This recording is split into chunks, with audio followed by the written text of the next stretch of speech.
Hieroglyphics, A Note Upon Ecstasy in Literature by Arthur Machen. Published London, 1902. Introductory Note. It was my privilege many years ago to make the acquaintance of the obscure literary hermit, whose talk I have tried to reproduce in the pages that follow. Our first meeting was one of those chance affairs that now and then mitigate the loneliness of the London streets, and a second hazard led to the discovery that we had many interests in common. I think that the hermit, as I shall call him, had begun to find the perpetual solitude of his years a growing terror, and he was not sorry to have a listener. At first, indeed, he talked almost with the joy of a child, or rather of a prisoner who has escaped from the house of silence, but as he chose subjects which have always interested me intensely, he gave as much pleasure as he received, and I became an assiduous visitor of his cell.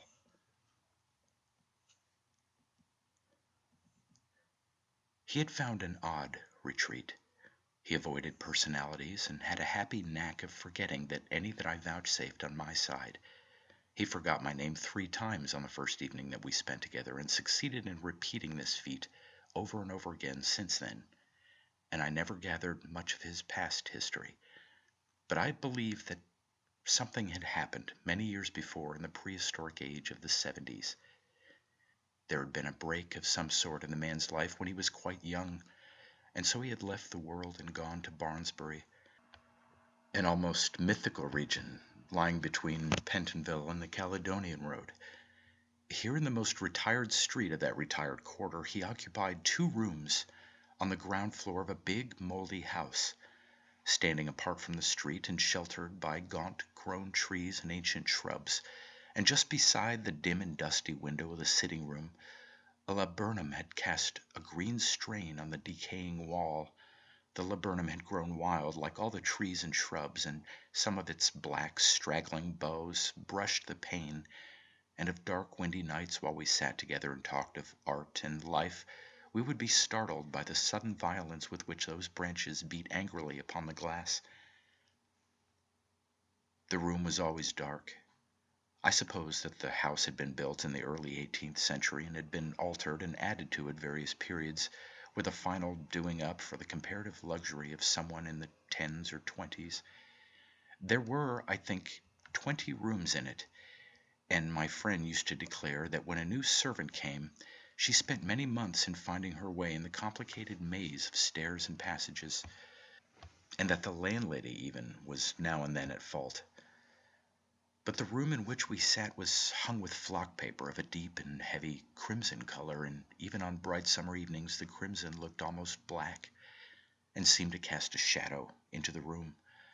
Often we sat there till the veritable darkness came, and each could scarcely see the white of the other's face. And then my friend would light 2 lonely candles on the mantelpiece, or if he wished to read, he set one on a table beside him, and when the candles were lighted, I thought that the gloom grew more intense, and looking through the uncurtained window one could not see even the friendly twinkle of the gas lamp in the street, but only the vague growth of the laburnum and the tangle of boughs beyond. It was a large room, and gave me always a sense of empty space. Against one wall stood a heavy bookcase with glass doors, solid and of dark mahogany, but made in the intermediate period that came between Chippendale and the modern school of machine-turned rubbish. In the duskiest corner of the room there was a secretaire of better workmanship, and 2 small tables and 3 gaunt chairs made up the furnishing. The hermit would sometimes pace up and down in the void center of the room as he talked, and if I chanced to be sitting by the window, his shape would almost disappear as he neared the secretaire on his march, and I heard the voice and used to wonder for a moment whether the man had not vanished forever, having been resolved into the shadows about him. I've spent many evenings in that old moldering room, where, when we were silent for an instant, the inanimate matter about us found a voice, and the decaying beams murmured together, and a vague sound might come from the cellars underneath, and it always seemed to me as if the crypt-like odor of the cellar rose also into the room, mingling with a faint suggestion of incense, though I'm sure that my friend never burned it. Here, then, with such surroundings as I have indicated, we held our sessions and talked freely and with enjoyment of many curious things, which, as the hermit would say, had the huge merit of interesting no one but ourselves. He would sometimes, whimsically, compare himself to Coleridge, and I think that he often deliberately talked in STC's manner with delight in the joke, for I need hardly say that the comparison was not in any way a serious one. He had a veneration for Coleridge's achievement, with a still greater veneration for that which Coleridge might have achieved, which would have caused him to regard any such comparison, seriously entertained, as unspeakably ludicrous. Still, he liked to regard himself as a very humble disciple in Coleridge's school. He was fond, as I have said, of imitating his master's manner as well as he could, and I think that he cherished, in the fashion of STC, the notion that he had a system, an esoteric philosophy of things. He sought for a key that would open and a lamp that would enlighten all the dark treasure houses of the universe, and sometimes he believed that he held both the key and the lamp in his hands. It is a confession of mysticism, but I incline to think that he was right in this belief. I recall the presence of that hollow, echoing room, the atmosphere with its subtle suggestion of incense, sweetening the dank odors of the cellar, and the tone of the voice speaking to me, and I believe that once or twice we both saw visions, and some glimpse at least of certain eternal, ineffable shapes. But these matters, the more esoteric doctrines of the system, have entered hardly or not at all into the very imperfect and fragmentary notes that I have made of his conversations on literature. I should scarcely be justified in calling him a literary monomaniac, but it is true that art in general, and the art of literature in particular, had for him a very high significance and interest. He was always ready to defend the thesis that, all the arts being glorious, the literary art was the most glorious and wonderful of all. He reverenced music, but he was firm in maintaining that in perfect lyrical poetry there is the subtlest and most beautiful melody in the world. I can scarcely say whether he wrote much himself. He would speak of stories on which he was engaged, but I have never seen his name on publishers' lists, and I do not think that he had adopted a pseudonym. One evening, I remember, I came in a little before my accustomed time, and in the shadowy corner of the room a drawer in the secretary was open, and I thought that it looked full of neat manuscripts. But I never spoke to him about his literary work, and I noticed that he did not much care to talk of literature from the commercial standpoint. It is perhaps needless to say that I consulted my friend before publishing these notes of his conversations. I had been forced to leave London for some months, and I wrote to him from the country, requesting his permission to give to the world, if the world would have them, those judgments on books which I had listened to in Barnesbury. His reply allowed me to take my own way. With all my heart, so long as you make me sufficiently apocryphal. I am not going to compete with real critics whose names are printed in the papers, but if you can maintain the incognito and allow your readers, supposing their existence, to believe that I am a mere figment of your brain, you can print my obiter dicta with ease of body and rest of reins. Here's a suggestion for a title. What do you say to Boswell in Barnesbury? But I really had no notion that you were taking notes all the time. Remember, keep the secret and the secrets.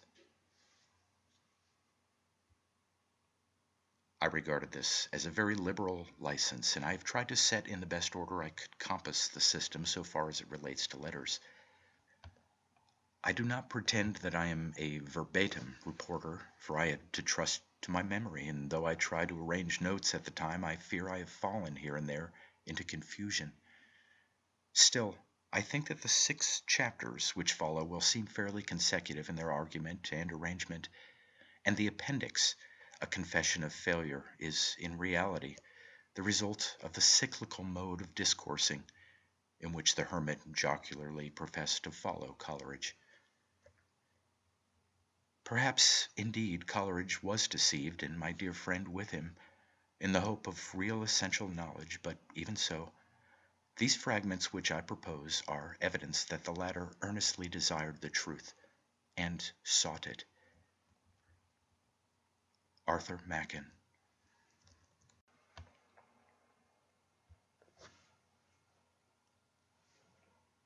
Hieroglyphics. Chapter 1.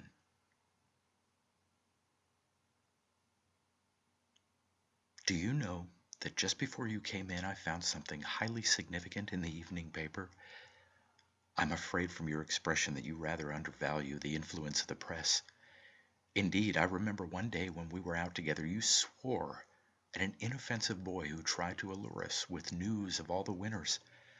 I think I pointed out at the time that even horse racing and an interest in events are preferable to stagnation, and there is something august in the universal human passion for gambling.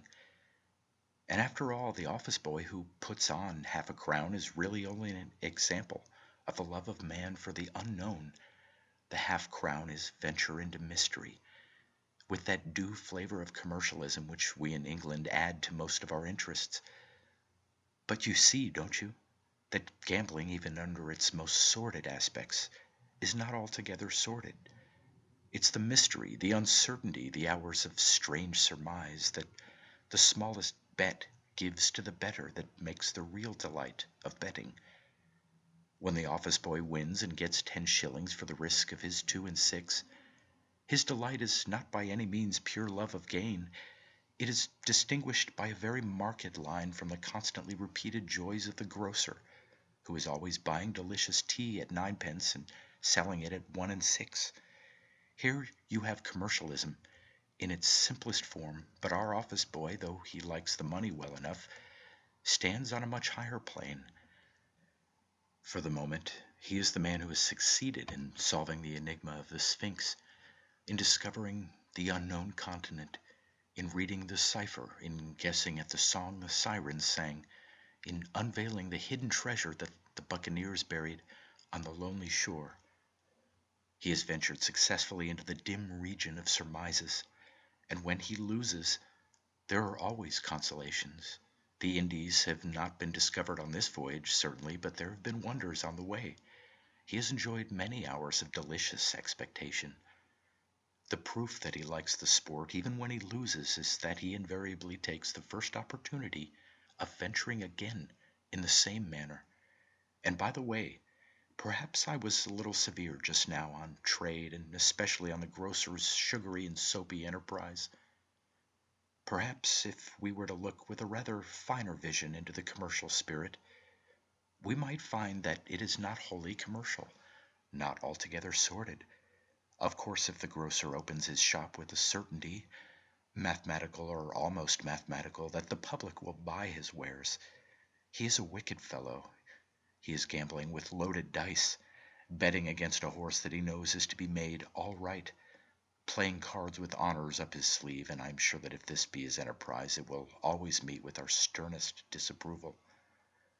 Casanova died towards the close of the last century, and since then, card shaping has become impossible to a man of taste. But seriously, I suspect that a good deal of the allurement that trade possesses for so many of us is the risk which it almost always implies, and risk means uncertainty, and uncertainty connotes the unknown. So you see, our despised grocer turns out, after all, to be of the kin of Columbus, of the treasure seekers, the mystery mongers, and delves after hidden things, spiritual and material. I suppose we have here the real explanation of the human trading passion, and the solution of a problem that has often puzzled me. The problem I mean is this: how does it happen that the English are both the greatest poets and the greatest tradesmen of the modern world? Superficially, it seems that keeping shops and making poetry are incompatibles, and Wordsworth and Coleridge, Keats and Shelley, Tennyson and Poe, should have come from Provence or Sicily, from the unpractical, uncommercial Latin races. But if we trace back the trading instinct to that love of a risk, or in other words, to the desire for the unknown, the antimony disappears, and it will become perfectly natural that the race which has gone to the world's end with its merchandise has penetrated so gloriously into the further regions of poetry. But that reminds me of what I was saying just after you had lit your pipe. I think I remarked that I had seen something of very high significance in the evening paper, and the glare of disgust with which you greeted my observation constituted an interruption, and an interruption that had to be dealt with. Now again you seem to hint at doubt with your eyebrows. You would say, perhaps, that I have not made out a very convincing case for journalism?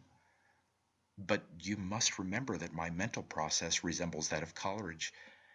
You called on the seer at 11 o'clock in the morning, and if young and imprudent, asked him a question. And at the waning of the light, Coleridge was still diligently engaged in answering your question for you, having talked without intermission all the summer day. A cyclical mode of discoursing, the pious Henry Nelson Coleridge called it, and he deals faithfully with certain persons who complained that they could get no answer to a question from Coleridge.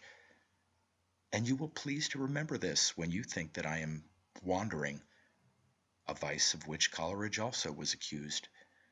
Tonight, for example, on the evening paper being mentioned, your face expressed disgust and contempt, which I diagnosed, and rightly I believe, as a tribute to the enormous interest taken by the editors of these agreeable journals in the very latest sporting news, an interest which allows but little space for the discussion of pure literature.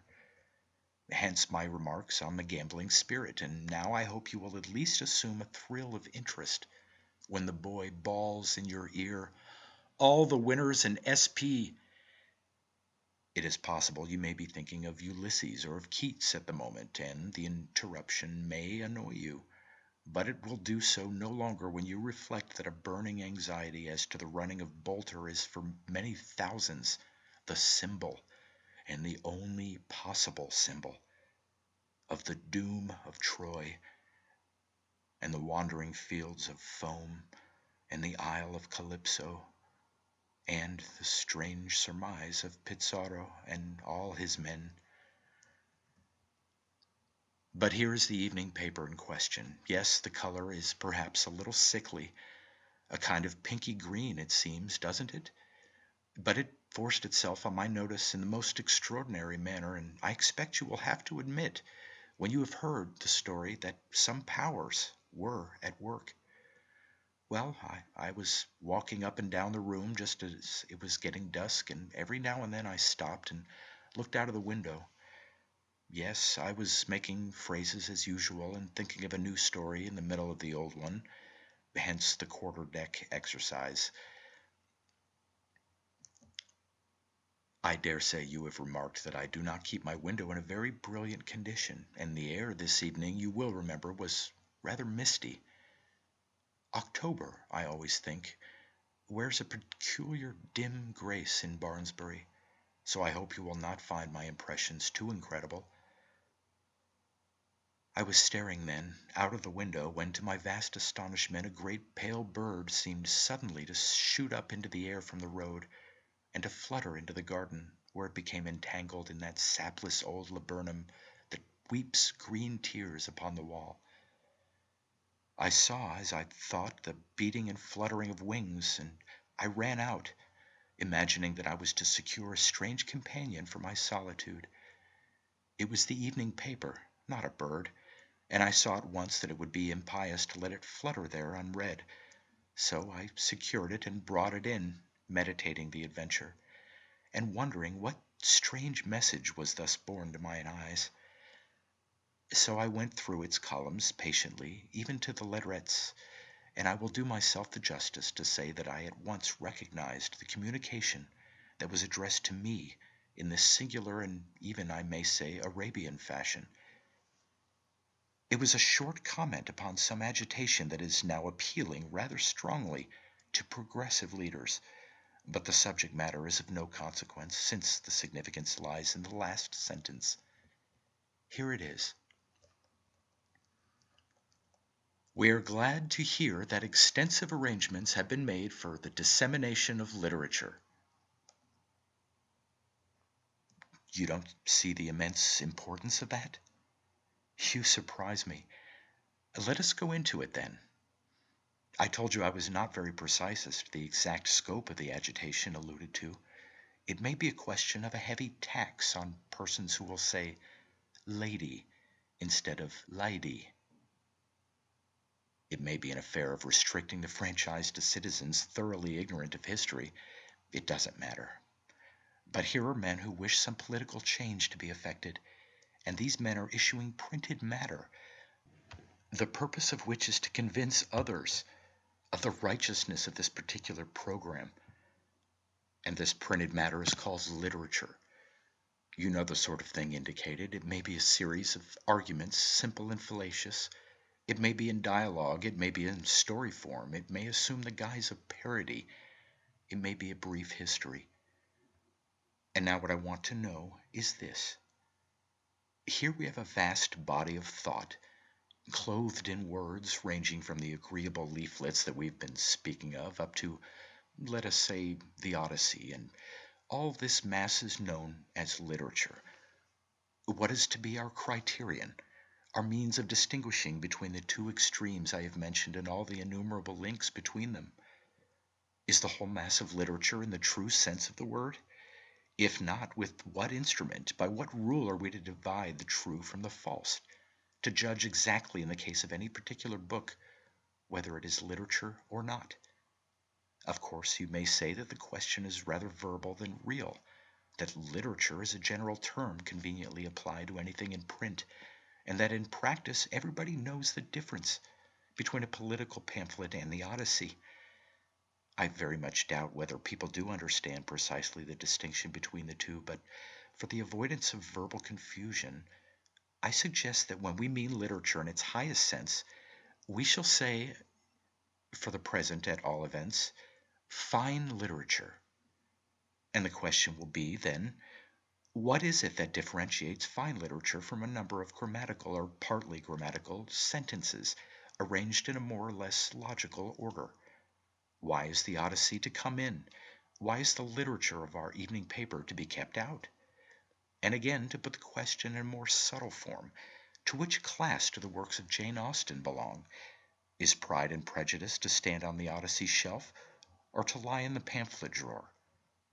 Where is Pope's place? Is he to be set in the class of Keats? If not, for what reason? What is the rank of Dickens, of Thackeray, of George Eliot, of Hawthorne? And in a word, how are we to sort out, as it were, this huge multitude of names, giving to each one his proper rank and station? I'm glad it strikes you as a big question. To me it seems the question which covers the final dogma of literary criticism. Of course, after we have answered this prerogative riddle, there will be other questions, almost without end, classes and subclasses of infinite analysis. But this will be detail, while the question I have propounded is the question of first principles.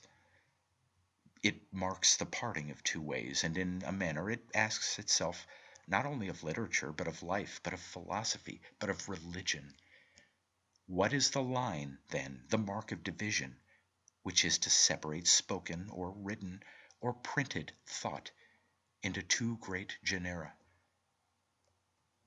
Well, as you may have guessed, I have my solution, and I like it nonetheless, because the word of the enigma seems to me actually but a single word. Yes, for me the answer comes with the one word: ecstasy.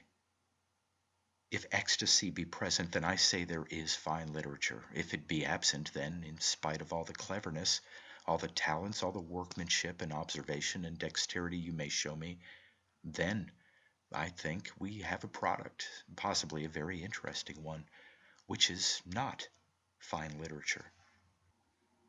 Of course, you will allow me to contradict myself, or rather to amplify myself, before we begin to discuss the matter fully.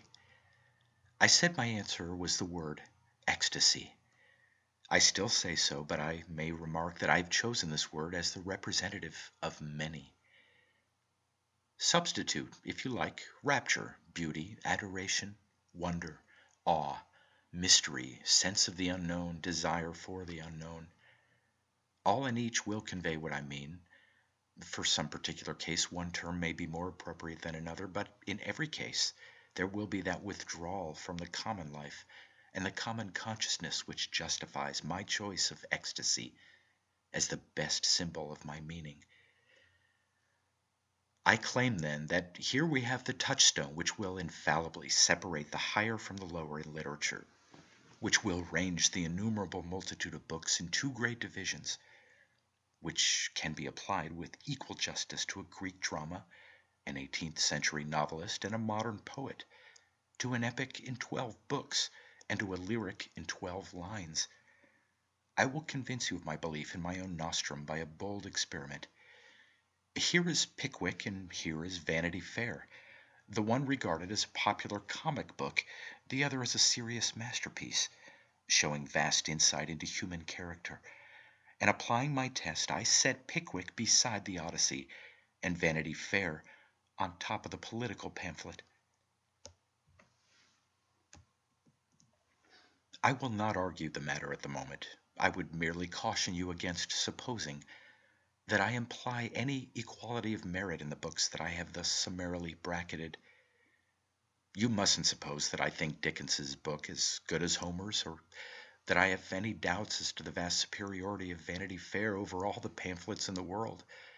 Here is a temple, here is a tub, we may suppose a child to say, learning from a picture alphabet, but the temple may be a miserably designed structure in ruinous condition, and the tub is, perhaps, a miracle of excellent workmanship. But one means worship and the other means washing, and that is the distinction. Or, to take a better example, the bottom boy in the 6th form may be a miserable dunce compared with the top boy in the 5th. Still, the dunce is in the 6th form, and the genius is in the 5th.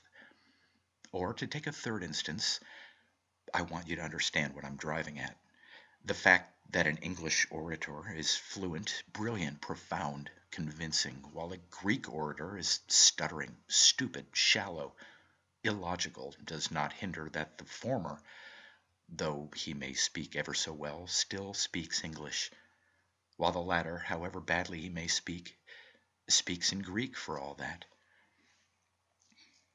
Analogies, as you know, are never perfect and must not be pressed too far. They suggest rather than prove.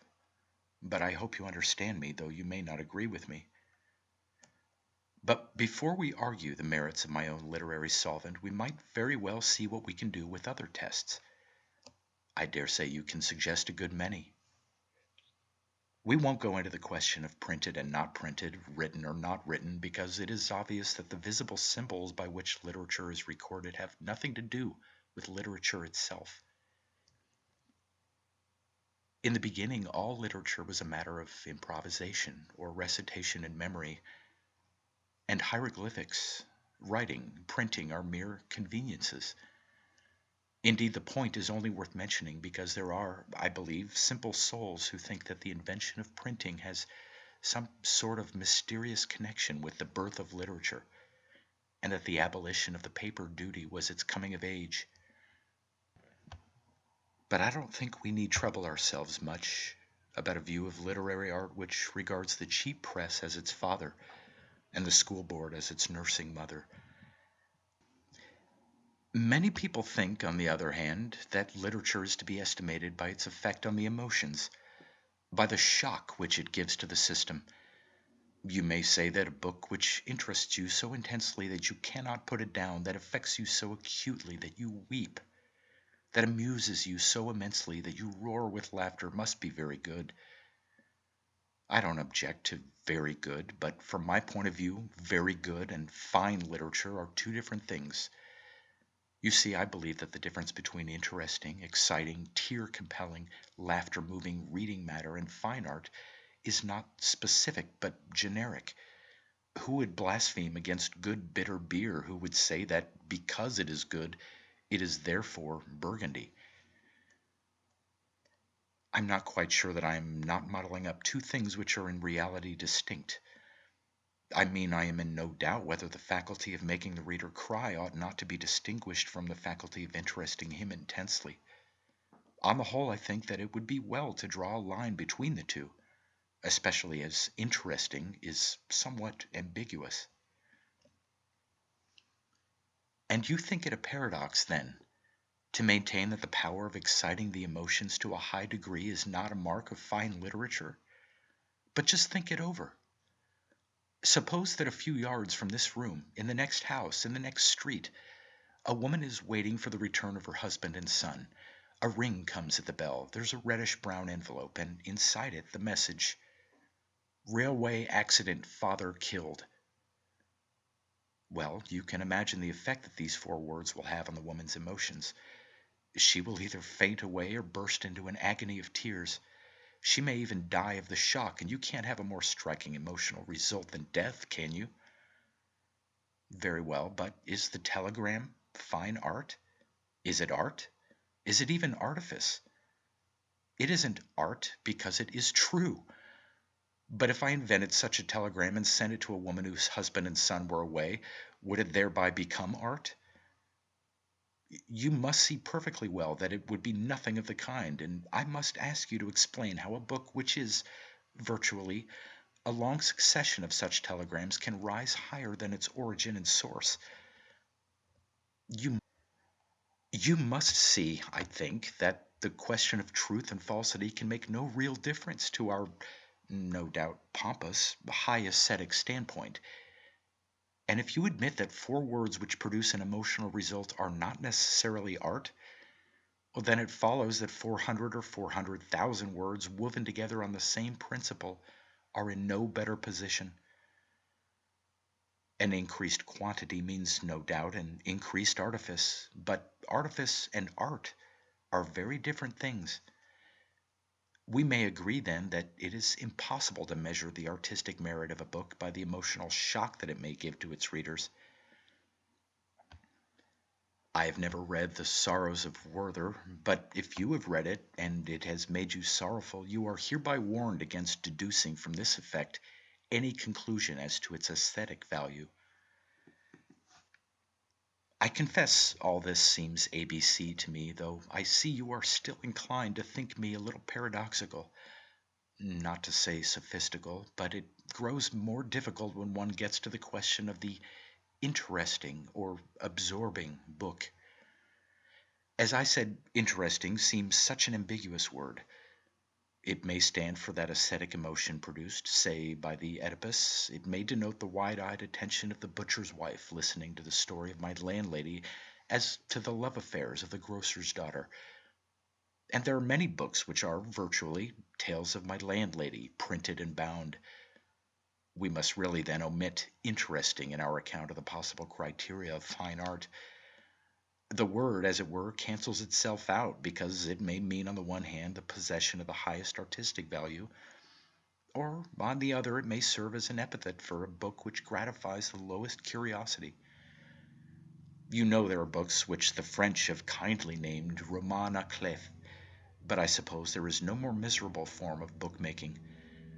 The receipt is easy enough.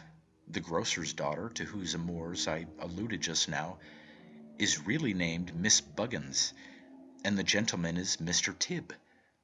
Well, suppose that my landlady, relating their lyric to the butcher's wife, should, with a knowing wink, profess to tell the story of Miss Ruggins and Mr. Ribb. She would simply be composing a roman à clef without knowing it. You might say that it is hardly worth while to labor the point that such interest as this is wholly and lamentably inartistic, that it is the very contrary to all true art. But it is not long since a person of some literary note, in criticizing the Heptameron, stated that its chief value lay in the fact that one could identify the persons who tell the stories, and those also of whom they were told.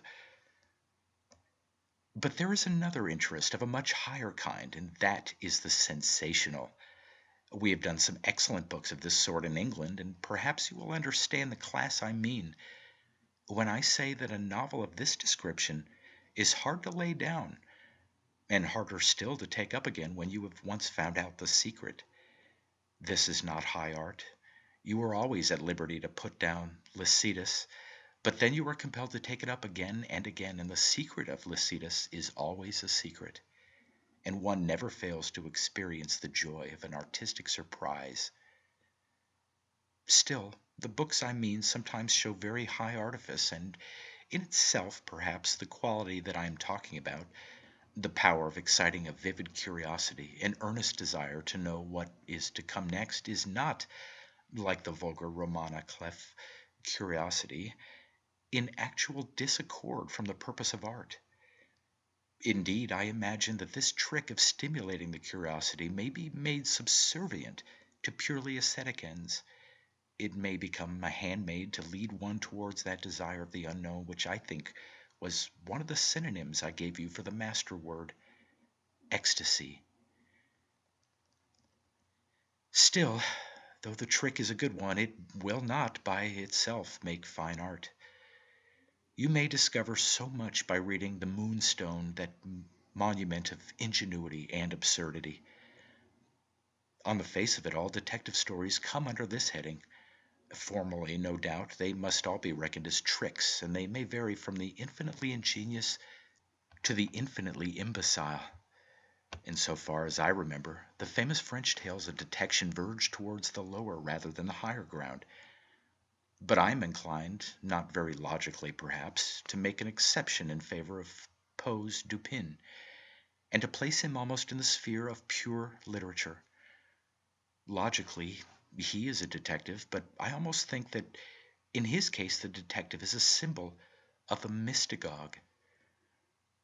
As I say, I should be pressed hard if I were asked to make out my case in terms and syllogisms, but if you require me to do so, I would say first of all that the atmosphere of Dupin, and you must remember that in literature everything counts, it is not alone the plot or the style that we have to consider, has to me hints of that presence which I have called ecstasy. Listen to this. It was a freak of fancy in my friend, for what else shall I call it, to be enamored of the night for her own sake, and into this bizarrerie, as into all his others, I quietly fell, giving myself up to his wild whims with a perfect abandon. The sable divinity would not herself dwell with us always, but we could counterfeit her presence. At the first dawn of the morning we closed all the massive shutters of our old building, lighting a couple of tapers which, strongly perfumed, threw out only the ghastliest and feeblest of rays. By the aid of these we then buried our souls in dreams, reading, writing, or conversing, until, warned by the clock of the advent of the true darkness, then we sallied forth into the streets, arm in arm, continuing the topics of the day, or roaming far and wide until a late hour, seeking amid the wild lights and shadows of the populous city that infinity of mental excitement which quiet observation can afford.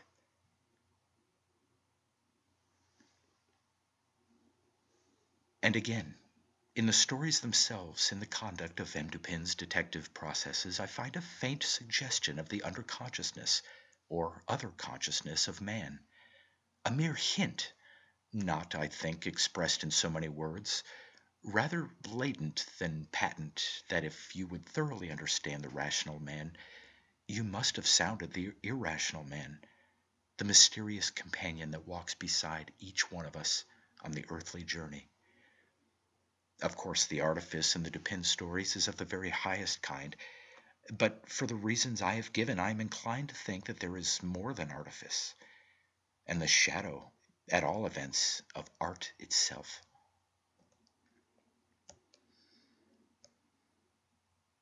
But this exceptional case of Poe's detective tales only leads us back to the main proposition that the power of exciting a very high sensational interest does not, in itself, mark out a book as being fine literature.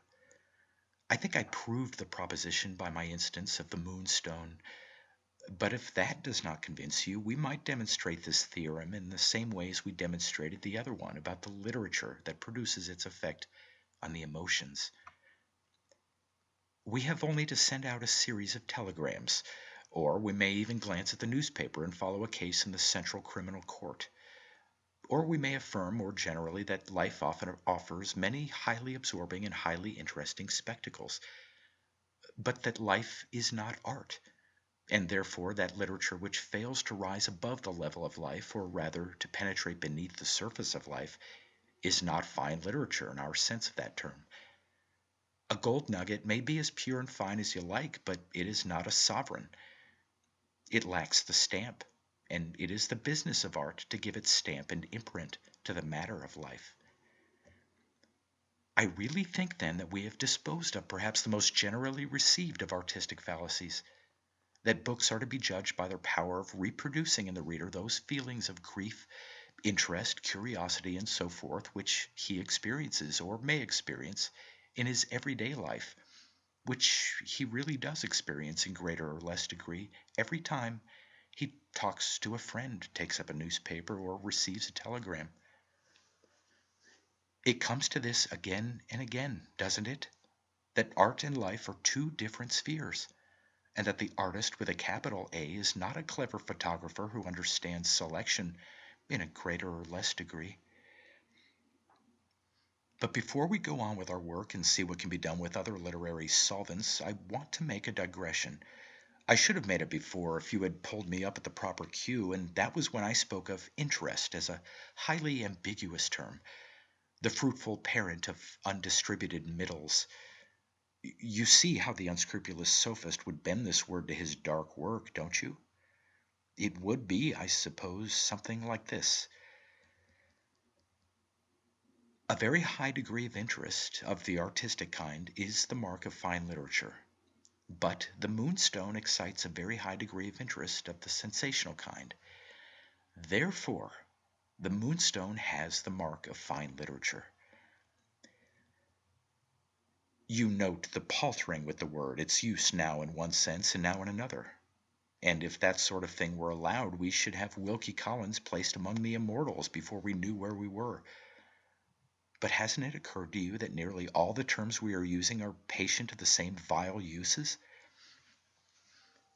You remember that we began with literature itself as a monstrous example of ambiguity, sheltering as it did both the publications of the Anti-Everything Society and the Song of Ulysses Wandering. Even now, we are trying to track the monster to his den in spite of his manifold turnings and disguises. In the meanwhile, for the sake of clearness, we agreed to prefix the epithet "fine" to the word when we meant the Odyssey class, though if we say fine so often I am afraid we run the risk of being thought superfine. However, one must run all risks in the cause of making oneself understood. And so I say you ought to have pulled me up when I talked about art and books that appeal to the emotions. My art may not be the same as your art, and emotions are still more dangerous in the same way. I think I made some attempt to deal with art as I was talking. I contrasted it with artifice, and my phrase, artist with a big A, was another hint to you that the word must be handled cautiously. You know that in ordinary conversation we say that bees have the art, or an art, of making hexagonal cells of wax, that wasps have an art of making a sort of paper for their nests, that there is an art of logic, an art of cookery, an art in making a gravel path. Now, in each of these instances, the word really speaks of the adaptation of means to ends. In the case of the bees and wasps, there is a slightly different nuance of meaning, because they make their cells and their paper just as a bird builds its nest, through the influence of forces which to us are occult, which we conveniently sum up under the word instinct. In the arts of cookery and path-making, there is a conscious employment of certain means towards the securing of certain ends. And it is at least possible that the swallow, gathering its materials and shaping them, has at the moment nothing but a blind impulse similar to that of hunger, We all know when we are hungry, and we all know what to do in such a case, but we do not all know the physiology of the stomach and the gastric juices, and perhaps not one of us knows the whole secret of inanition and nutrition. We simply eat because we want to eat, not because we wish to supply ourselves with a certain quantity of peptones. And so perhaps the swallow gathers her nest and shapes it without the consciousness of the eggs and the little birds that are to follow. But I need not remind you that there are plenty of well-authenticated instances of animals who have consciously used means to secure ends, and thus art in its common significance is not even an exclusively human faculty. When, for example, the bees find themselves in danger of being left queenless, they administer what has been called royal food to a common grub, and that which would have been a worker becomes a queen. And in this case, the bees are as much artists as the cook who puts a particular ingredient into a dish with the view of obtaining a particular flavor. Now then, let us apply all this to our matter. I dare say you have often heard a book praised for its great art, and if you have read it, you will have discovered that its art is simply contrivance, the very adaptation of means to ends that we have been discussing. The art with which the mystery is carefully kept in the background, the art by which the two characters are contrasted throughout the volume, the highly artistic manner in which Fernando and the heroine are brought together on the last page. These, you see clearly, are contrivances, artifices, in no way differing in degree from the contrivances of the man who makes the garden path, of the cook who dusts in just a suspicion of lemon rind, of the bee who administers the royal food. This art, then, is a totally different thing from our art with the capital letter, with the epithet fine or high before it. And in future, when I mean adaptation of means to ends, I shall always say artifice, while art will be retained and set apart for higher uses. And now as to emotion. Here I think you ought to have been down on me. You might have said, "You declare that the appeal to the emotions is not a test of fine literature, but to what then does Homer appeal? What is the Oedipus but an appeal to the emotions? What is all exquisite lyric poetry but the cry of the emotions set to music?" I suppose that, as a matter of fact, you understood my real meaning by the instance I gave, the anguish of a wife at the loss of a husband. You saw that what I wanted to say was this, that fine literature does not content itself with repeating or mimicking the emotions of private, personal, everyday life. Still, I should have gone into the matter more fully then, and as I did not do so, we had better see what can be done now. And do you know that I believe that the best approach we can make to a rather subtle question will be a somewhat indirect one?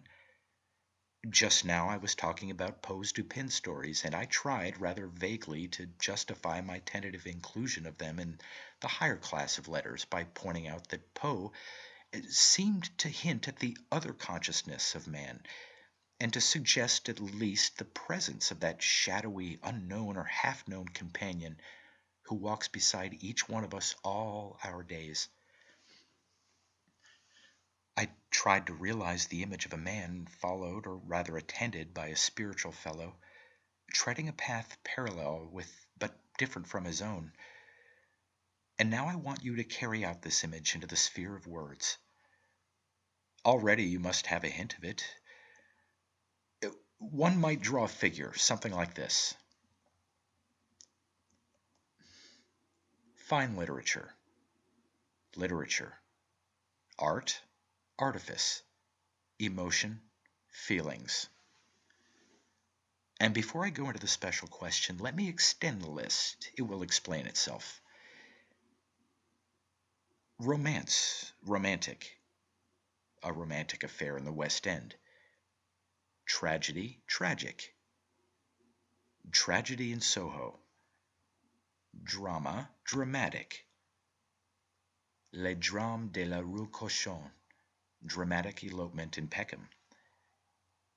Interest, interesting, of Hamlet. An interesting number of snippets. Lyric, the lyric theater. Inebriated, in an inebriated condition. That almost gives my secret away, doesn't it? Of course, you see the place that the words in the right-hand column take in the scheme. The romantic affair in the West End really concerned the life of a draper's assistant who robbed his master's till in order that he might make presents to Miss Claire Tilbury, one of the sisters Tilbury, now performing at the Lucifer. An unmentionable person cut his throat in some alley off Greek Street, hence the tragedy in Soho. Two peculiarly squalid servants who beat out their master's brains under singularly uninteresting circumstances acted the drama of the Rue Cochon, and it was a dissolute barmaid who eloped dramatically from Peckham in the dog cart of her employer. The two varying uses of the word lyric need not be underlined for you who know the Elizabethans and the Cavaliers, but perhaps I may say that he who tastes calix meus inebrians will not be in an inebriated condition. It would be possible to extend these parallel columns almost to infinity, but I think the list is long enough for our purpose. And Trench on Words is a well-known handbook. But you see my right-hand column word?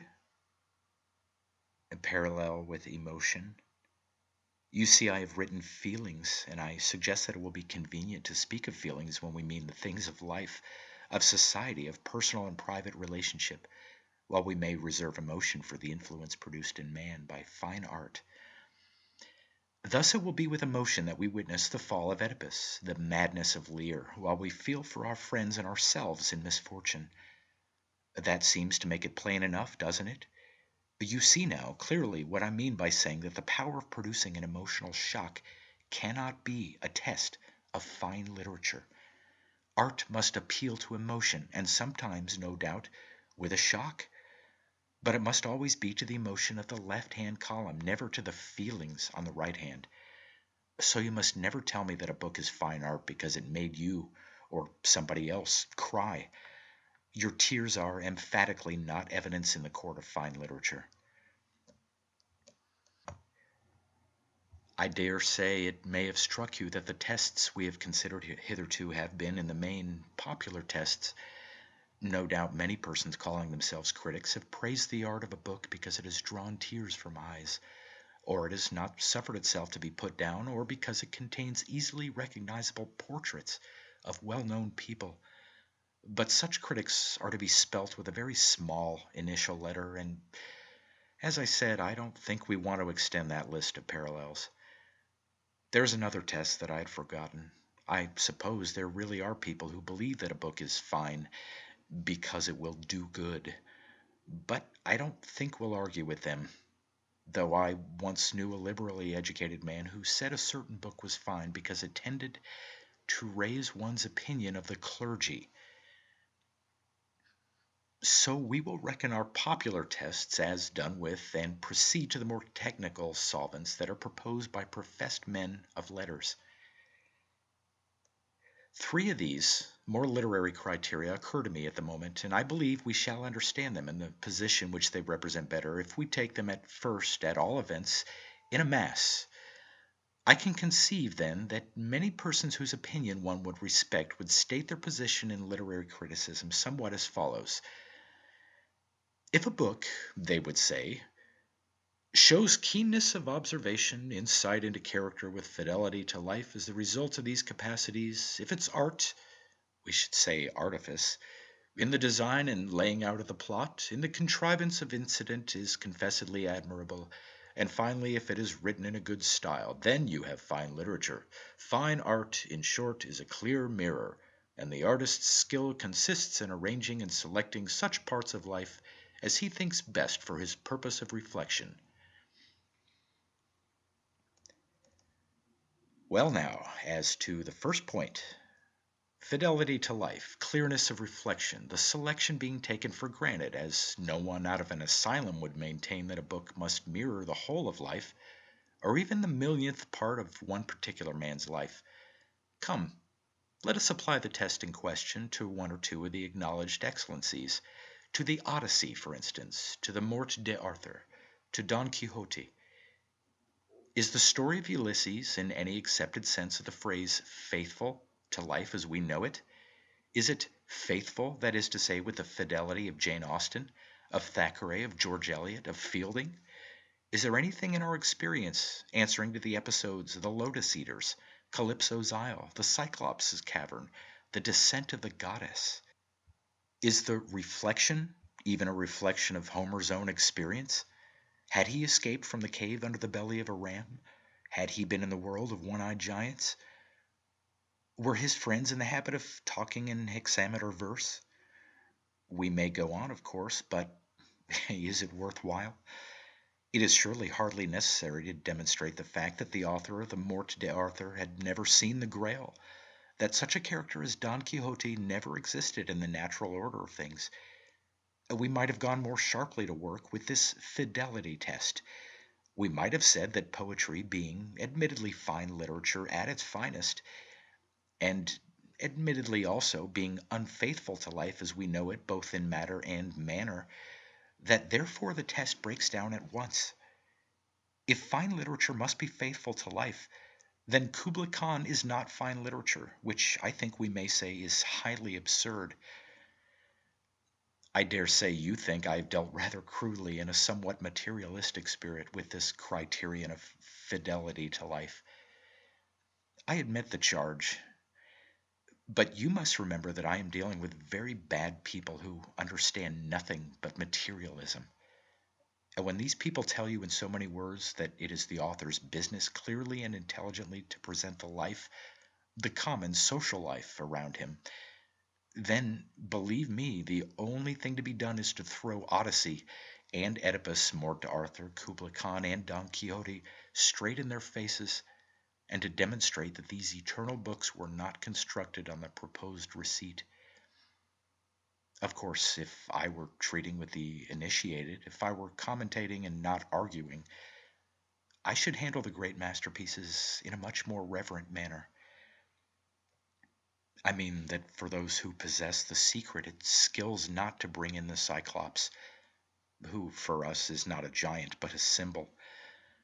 We have only to bow down before the great music of such a poem as the Odyssey, recognizing that by the very reason of its transcendent beauty, by the very fact that it trespasses far beyond the world of our daily lives, beyond selection and reflection, it is also exalted above our understanding, that because its beauty is supreme, that therefore its beauty is largely beyond criticism.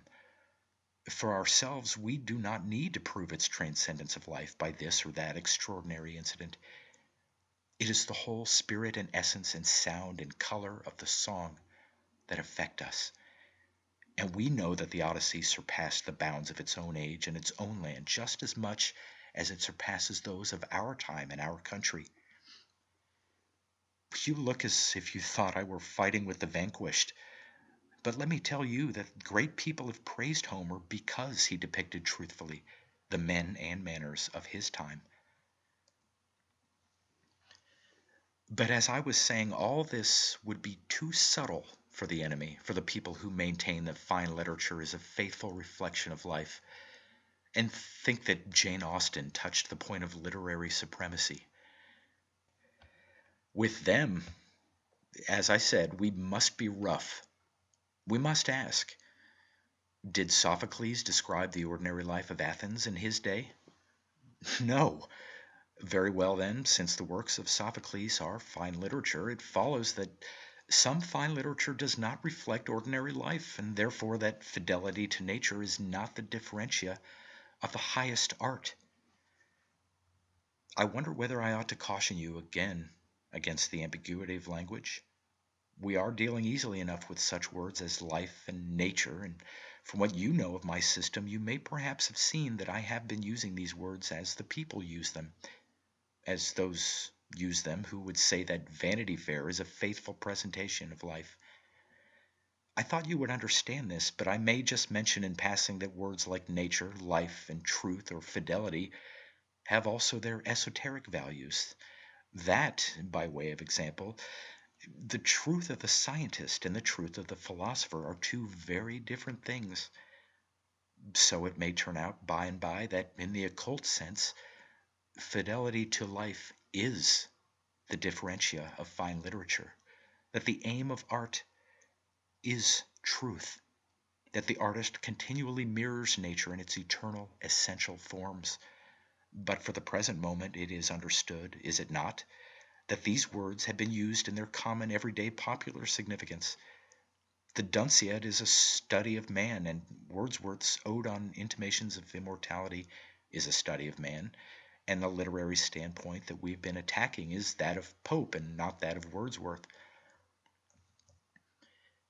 If I remember, the next test we have to analyze is that of artifice, often and improperly called art.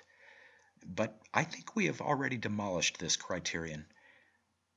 In distinguishing between art and artifice, I pointed out that the latter merely signifies the adaptation of means to an end, and has no relation whatever with art properly so called. It is simply the mental instrument with which man performs every task and every work of his daily life. It consists in the rejection of that which is unfit for the particular purpose in view, and in the acceptance and use of that which is fit for the desired end and likely to bring it about. It concerns not creation but execution, and it is, I need hardly say, as indispensable to the author as are his pen and ink, and I might almost say is as little concerned as these with the essence of his art. Of course, in works of the very highest genius, we may declare that, in a sense, art has become, all in all, that the necessary artifice has been interpenetrated with art, so that we can hardly distinguish in our minds between the idea and the realization of it. In such cases, artifice has been lifted up and exalted into the heaven of art, and it remains artifice no longer, but in the view that we are considering it is merely the adaptation of means to an end, a clever choice of incident, the knack of putting in and leaving out. The faculty may, as I said, be glorified and transfigured by genius, but every newspaper reporter must have more or less of it, and it is clear enough, I think, perhaps I may mention Wilkie Collins once more, that in itself it cannot establish the claim of any book to be fine literature. And lastly, we have to deal with style. And here again I must have recourse to my distinctions. What is a good style? If you mean by a good style one that delivers the author's meaning in the clearest possible manner, if its purpose and effect are obviously utilitarian, if it be designed solely with the view of imparting knowledge, the knowledge of what the author intends, then I must point out that style in this sense is, or should be, amongst the accomplishments of every commercial clerk. Indeed, it will be merely a synonym for plain speaking and plain writing. And in this sense, it is evidently not one of the marks of art, since the object of art is not information, but a peculiar kind of aesthetic delight. But if, on the other hand, style is to mean such a use and choice of words and phrases and cadences that the ear and the soul through the ear receive an impression of subtle but most beautiful music, if the sense and sound and color of the words affect us with an almost inexplicable delight, then I say that while idea is the soul, style is the glorified body of the very highest literary art. Style, in short, is the last perfection of the very best in literature. It is the outward sign of the burning grace within. But we must keep the systematic consideration of style for some other night. It's not a subject to be dealt with, by the way, and I've only said so much because it was necessary to draw the line between language as a means of imparting facts, good style in the sense of our opponents, and language as an aesthetic instrument, which is a good, or rather a beautiful style in our sense. In the latter sense, it is the form of fine literature. In the former sense, it is the medium of all else that is expressed in words, from a bill of exchange upwards. It seems to me, then, that we have considered one by one the alternative tests of fine literature which have been, or may be proposed, and we have come to the conclusion that each and all are impossible.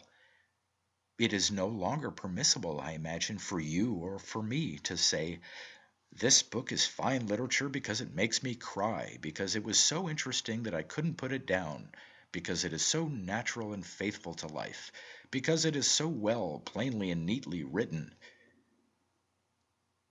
We have picked these reasons to pieces one by one, and the result is that we are driven back on my word of the enigma, ecstasy. The infallible instrument, as I think, by which fine literature may be discerned from reading matter, by which art may be known from artifice, and style from intelligent expression. At any rate, we have got our hypothesis, and you remember what stress Coleridge laid on the necessity of forming some hypothesis before entering on any investigation. I believe we began tonight with the evening paper, and the strange glimpse it gives us through a pinky green veil, through a cloud of laborious nonsense about odds and winners and tips and all such foolery, into that ancient eternal desire of man for the unknown. And that, you remember, was one of the synonyms that I offered you for ecstasy. And so, in a sense, I expect that we shall have the evening paper close beside us all the way of our long voyage in quest of the lost Atlantis. Chapter 2. I think it is a horrible thing to have such a good memory as that. I recollect, now that you remind me, that I did lay down Pickwick versus Vanity Fair as a sort of test case of my theory of literature. But you surely do not expect me to work out the arguments in detail. Of course, if I were giving a series of lectures, I should set a paper after each one, but I expect you to content yourself with the suggestion, with the skeleton map, as it were. Besides, if we take that special case of two eminent Victorian novels as a concrete instance of the abstract argument, don't you see that we are answering the particular question all the while that we are investigating the general proposition? Surely, if you recollect all that we said about fine literature in general, you won't have much difficulty in adjudicating on the claims of Thackeray.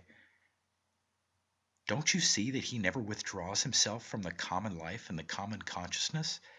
That he is all the while nothing but a photographer, a showman with a set of pictures? A consummately clever photographer, certainly, a showman with a gift of amusing, interesting patter that is quite extraordinary, an artificer of very high merit. But where will you find ecstasy in Thackeray? Where is his adoration? You may search, I think, from one end of his books to the other without finding any evidence that he realized the mystery of things. He was never for a moment aware of that shadowy double, that strange companion of man, who walks, as I said, foot to foot with each one of us, and yet his paces are in an unknown world. And unless you've got any fresh arguments, I think we decided last week that the book which lacks the sense of all this is not fine literature. I hope you don't think I'm abusing Thackeray. I'm always reading him, and I chose his Vanity Fair because it strikes me as such a supremely clever example of its class. I suppose there is nothing more amusing than the society of a brilliant, observant man of the world. Well, Thackeray was brilliant and observant in excelsis, and besides that, he understood the artifice of storytelling, and he could write a terse, clean-cut English which was always sufficient for his purpose. He contrives the corporal overthrow of the Marquis of Stein. He shows you that bald old nobleman sprawling on the floor, and the words that he uses are his brisk, willing, and capable servants. He has observation and artifice and style in that secondary sense which we distinguished from the real style, from those melodies unheard which I called, I think rather picturesquely, the glorified body of the highest literary art. But these qualities, we found out, are not, separately or conjointly, the differentia of fine literature as we understand the term, and consequently, with all our admiration and all our interest, we are compelled to place Thackeray in the lower form simply because he is clearly and decisively lacking in that one essential quality of ecstasy, because he never leaves the street and the high road to wander on the eternal hills, because he does not seem to be aware that such hills exist. Of course, I have only taken Thackeray as the representative of his class, and I chose him, as I remarked, because for me he is the most favorable representative of it. I'm thinking really of the plain man whom we have engaged in so many forms, and of his plain argument, which comes to this. For me, a great book is a book that amuses me greatly and that I enjoy reading. And I say that Thackeray amuses me greatly, and that I enjoy reading his books immensely, but that, with due respect to common sense, such an argument fails to prove that Vanity Fair is fine literature. Other people would, no doubt, have chosen other books. Many would have selected Miss Austen, and I dare say they would have a good deal to say for their choice. Undoubtedly, there is a severity, a self-restraint, a fineness of observation, a delicacy of irony in Pride and Prejudice which are unmatched of their kind. The Thackeray of the caricatures, of those queer woodblocks, comes out now and then in the books, and digression occasionally goes beyond due bounds. But I named Vanity Fair because, personally, I find it more amusing than Pride and Prejudice.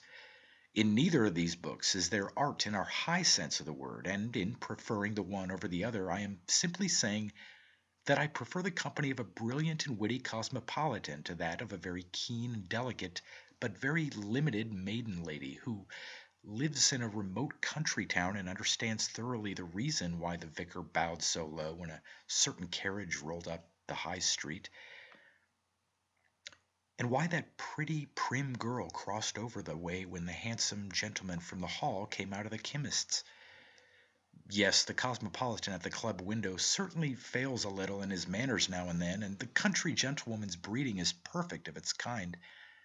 But the circles in which Pendennis moved are, to me, so infinitely the more entertaining of the two.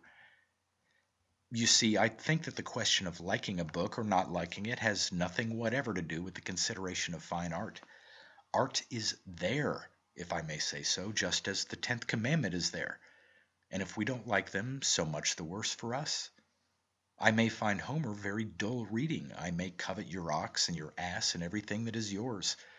But my limited and somewhat commonplace brains and my envy of your prosperity won't alter the fact that the Odyssey is fine literature, and that covetousness is wicked. But when we once leave the utterances of the eternal, universal human ecstasy, which we have agreed to call art, and descend to these lower levels that we are talking of now, it seems to me that the question of liking or not liking counts for a good deal. Not for everything, of course. We must still distinguish between plots stupid or ingenious, between observation that is close and keen and observation that is vague and inaccurate, between artifice and the want of it, between sentences that are neatly constructed and mere slipshod. All these things naturally reckon in the account, but when they have been estimated and allowed their value, you will usually find that you are influenced still more by your mere liking or disliking of the subject matter, and it seems to me quite legitimately. For if you look closely into the whole question, you will find that you are judging these secondary books as you judge of life, as you choose the scene of your holiday, as you read the newspaper. One man may say that he prefers to talk to artists, another, quite legitimately, may love the society of brewers. You may think Norway perfection. I'm going to Constantinople. A turns at once to the quotation for turpentine at Savannah. B folds down the sheet of the police news. It is not a question of art, but of taste. That is, of individual humor and constitution. You frequent the company that suits you, you go to the place you like, you read the news that happens to be most interesting from your special standpoint. And in the same way, if I find the conversation of Miss Becky Sharp, as reported by Mr. W. M. Thackeray, more amusing than the conversation of Miss Elizabeth Bennet, as reported by Miss Jane Austen, it seems to me that there is no more to be said. Elizabeth's remarks are more skillfully reported. Very likely, but granting that, I had rather listen to the record, imperfect, if you please, of the other lady's conversation. Here's a speech on bimetallism given at great length and, let us presume, with great accuracy. Here is a short summary of Professor L's lecture on the Eleusinian Mysteries, very badly sub-edited. But, you see, I happen not to care twopence about bimetallism, so I turn away from the careful report, growling, while I cut out that wretched summary of the lecture with the purpose of pasting it in my scrapbook, since every word about the Eleusinian Mysteries has a vivid interest for me. It often amuses me to hear people quarreling about the rival artistic merit of books which have, in most cases, no artistic merits at all. A writes a book about greengrocers, and you, who find something singularly piquant and entertaining in the manners, speech, and habits of the class in question, pronounce A to be a great artist who has written a masterpiece.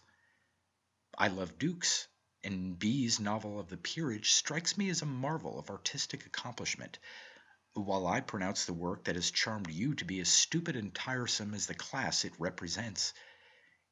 Each of us is talking nonsense. There is no art in the question, which is purely a matter of individual taste.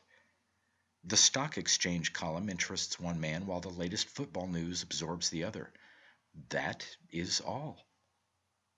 Of course, as I said, artifice counts for something. There is a pleasure in seeing the thing neatly done. And I suppose it is this pleasure that has secured Miss Austen her fervent admirers. It is a little difficult to treat this form of pleasure quite fairly.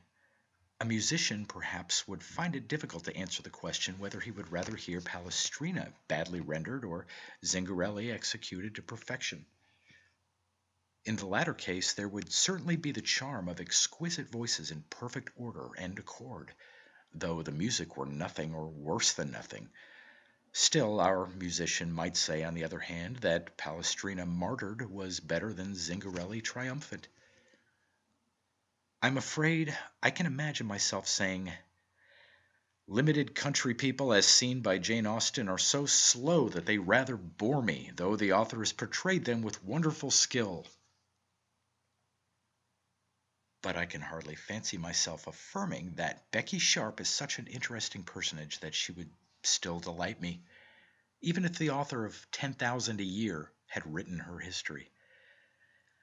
On the other hand, I believe that the plot of Jekyll and Hyde would still have had some fascination, though it had been treated by the veriest dolt in letters. But that is not a good example, since Jekyll and Hyde is certainly in its conception, though not in its execution, a work of fine art. Let us take The Moonstone again as an example. I believe then that if the events related in it had caught our eyes in a brief newspaper paragraph, they would still have interested. It seems to me that, after all, this question of artifice, of how the thing is done, comes under the same category as liking and disliking. I mean, it is largely a matter of the personal equation, about which no very strict laws can be laid down. You might say, for example, that Becky would entertain you in any hands, however indifferent, provided that her facts were preserved, and I don't see that I could argue the point with you.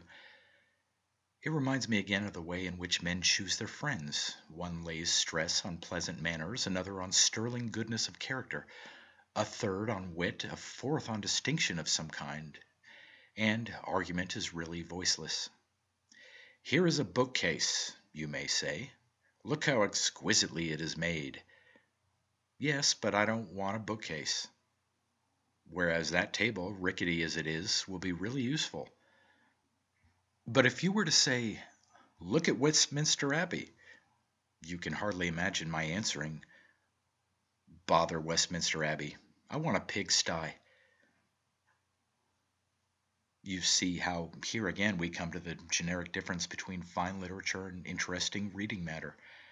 We read the Odyssey because we are supernatural, because we hear in it the echoes of the eternal song, because it symbolizes for us certain amazing and beautiful things, because it is music. We read Miss Austen and Thackeray because we like to recognize the faces of our friends aptly reproduced, to see the external face of humanity so deftly mimicked, because we are natural. The question of our preference for one over the other is, making due allowance for analogy, The question of our preference for a table over a bookcase or vice versa, and the workmanship in each case, is largely a matter of detail. And the great poem may be equated with the great church. Each is made for beauty. The one is ecstasy in words, the other ecstasy in stone. But the church and the pigsty, on the other hand, are not to be compared together. Incidentally, no doubt the former is rainproof or in ill repair, has good or bad acoustic properties, while the latter may be either an aesthetic pest in the backyard or an agreeable-looking little shed enough. Still, the essence of the church is beauty, ecstasy, of the sty utility, the safekeeping of pigs. It would be absurd, you see, to say, I prefer an abbey to a pigsty. And it would be equally absurd to say, I prefer the Oedipus to Pride and Prejudice, or I prefer the Venus of the Louvre to the wax figures in the exhibition. Of course, these are only analogies, and you mustn't press them, but they may help to make my meaning clearer, to enforce the vast distinction between art and artifice. Please don't think that I wish to establish a proportion. As a pigsty is to an abbey, so is Jane Austen to Sophocles. In her case, you would have to substitute a neat Georgian house for pigsty, and then I think you would have a very fair proportion. But all that I wanted to do was to draw the line between things made for use to occupy some definite place in relation to our common daily life, and the things made by ecstasy and for ecstasy, things that are symbols proclaiming the presence of the unknown world. And I chose Pickwick as the antithesis to Vanity Fair deliberately. Thackeray, in my private judgment, is the chief of those who have provided interesting reading matter. Dickens is by no means in the first rank of literary artists. I think he is golden, but he is very largely alloyed with baser stuff, with indifferent metal which was the product of his age, of his circumstances in life, of his own uncertain taste. Just contrast the atmosphere which surrounded the young Sophocles with that in which the young Dickens flourished. Both were men of genius, but one grew up in the city of the Violet Crown, the other in Camden Town and worse places. One was accustomed to breathe that most pellucid air, the other inhaled the London particular. The wonder is not that there are faults in Dickens, but that there is genius of any kind. I'm not going to analyze Pickwick any more than I analyzed Vanity Fair, but of course you see that in its conception it is essentially one with the Odyssey. It is a book of wandering. You start from your own doorstep and you stray into the unknown. Every turn of the road fills you with surmise. Every little village is a discovery, a something new, a creation. You know not what may happen next. You are journeying through another world. I need not remind you how glorious all this is in the Odyssey, which of course is so much more beautiful than Pickwick, is that glowing Mediterranean Sea, whose bounds on every side were mystery, is more beautiful than the muddy, foggy Thames, as those rolling hexameters are more beautiful than Dickens' prose. And yet in each case the symbol is, in reality, the same. Both the heroic song of the old Ionian world and the comic Cockney romance of 1837 communicate that enthralling impression of the unknown, which is, at once, a whole philosophy of life and the most exquisite of emotions. In varying degrees of intensity, you will trace it all through fine literature in every age and in every nation.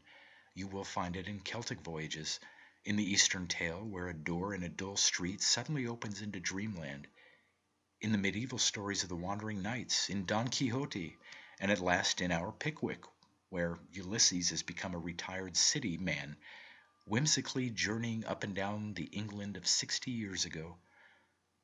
You talk of the grotesquerie of Pickwick, but don't you see that this element is present in all the masterpieces of the kind? Remember the Cyclops, remember the grotesque shapes that decorate the Arabian Nights. Remember the bizarre element, the almost wanton grotesquerie of many of the Arthur romances. In all these cases, as in Pickwick, the same result is obtained, an overpowering impression of strangeness, of remoteness, of withdrawal from the common ways of life. Pickwick is in no sense, or in no valuable sense, a portrayal, a copy, an imitation of life in the ordinary sense of imitation and life. Pickwick and Sam and Jingle and the rest of them are not clever reproductions of actual people. Is there any more foolish pursuit than that of disputing about the original of Mr. Pickwick? The book is rather the suggestion of another life, beneath our own or beside our own. And the characters, those queer, grotesque people, are queer for the same reason that Cyclops is queer, and the dwarfs and dragons of medieval romance are queer. We're withdrawn from the common ways of life, and in that withdrawal is the beginning of ecstasy. There are sentences in Pickwick that give me an almost extravagant delight. You remember the lines about the lotus eaters? Well, do you know there is a brief dialogue in Pickwick that seems almost as enchanted to me? The scene is the Manor Farm kitchen on Christmas Eve. "How it snows," said one of the men in a low voice. "Snows, does it?" said Wardle. "Rough cold night, sir," replied the man, "and there's a wind got up that drifts it across the fields in a thick white cloud." "What does Jem say?" inquired the old lady. "There ain't anything in the matter, is there?" "No, no, mother," replied Wardle. "He says there's a snowdrift and a wind that's piercing cold." You know this is the introduction to the tale of Gabriel Grubb, an admirable legend which Dickens farced with an obtrusive moral. But I confess that the atmosphere, which to me seems all the wild weather and the wild legend of the North, suggested by those phrases, a thick white cloud and a wind that's piercing cold, is in my judgment wholly marvelous. But Dickens, of course, is full of impressions which never become expressions. You remember that chapter about the lawyer's clerks and the magpie and stump? It is always quite pathetic to me to note how Dickens felt the strangeness, the mystery, the haunting, that are like a mist about the old Inns of Court, and how utterly unable he was to express his emotion, to find a fit symbol for his meaning. He takes refuge, as it were, behind Jack Bamber, who tells two very insignificant legends as to the mystery of the inns. Dickens feels that these legends are insignificant, and throws in one that is pure burlesque, and then changes the subject in despair. The vague impression has refused to be put into words. Probably, indeed, it had stopped short of becoming thought. But I am afraid that if I once begin to talk about the defects and faults of Dickens, I shall run on forever, and I think you will be able to find out his latches quite well for yourself. What I want to insist on is his sense of mystery, his withdrawal from common life, and finally, his ecstasy. I have not proved my case up to the hilt by a thoroughgoing analysis of Pickwick, but I think I have suggested the heads of such an analysis. There is ecstasy in the main idea, in the thought of the man who wanders away from his familiar streets into unknown tracks and lanes and villages. There is ecstasy in the conception of all those queer, grotesque characters, reminders each one of the strangeness of life. There is ecstasy in the thought of the wild Christmas Eve, of the fields and woods scourged by a wind that's piercing cold, hidden by the thick cloud of snow. There is ecstasy in that vague impression of the old dark inns, of the rotten chambers that had been shut up for years and years. In a word, Pickwick is fine literature. Well, you've got what you wanted. Some sort of analysis of my case. Pickwick versus Vanity Fair. But it must be clearly understood that I'm not going to work out every example. However, I am not sorry that I've been led to go into this particular case rather fully, because it is a typical one, and we shall not be obliged to go over the same ground again. I mean that, having witnessed the dissection of Thackeray, you will have no need to come to me for my judgment of George Eliot or Anthony Trollope, or, to make a very long list a very short one, of about 99% of our modern novels. Yes, you have mentioned a great name, and I, like you, take off my cap to the man who has gone on his way without caring for the public or the reviewers or anything else except his own judgment of what is right. But frankly, if you pass from the man and come to his work, my plain opinion is this, that he has written about ordinary life, regarded from an ordinary standpoint, in a style which is extraordinary, certainly, but very far from beautiful. It is not a beautiful style, since a fine style, though it may carry suggestion beyond the bourne of thought, though it may be the veil and visible body of concealed mysteries, is always plain on the surface. It may be like an ingeniously devised cryptogram, which may have an occult sense conveyed to initiated eyes in every dot and line and flourish, but is outwardly as simple and straightforward as a business letter. But in the works of the writer whom we are discussing, obscurities, dubieties of all kinds are far from uncommon, and in many of his books there are passages which hardly seem to be English at all. The words are familiar, most of them. The grammatical construction often offers no very considerable difficulties. It is rarely, I mean, that one has to search very long for the nominative of the sentence, but when one has read the words and parsed them, one feels inclined to think that after all the passage is not in English but in some other language with a superficial resemblance to English. Style is not everything? Certainly not. A book may fail in style and yet be fine, though not the finest literature. You have only to open Sir Walter Scott to have highly conclusive evidence on that point. But the writer we are considering not only fails in the body of art, but even more conspicuously in the soul of it.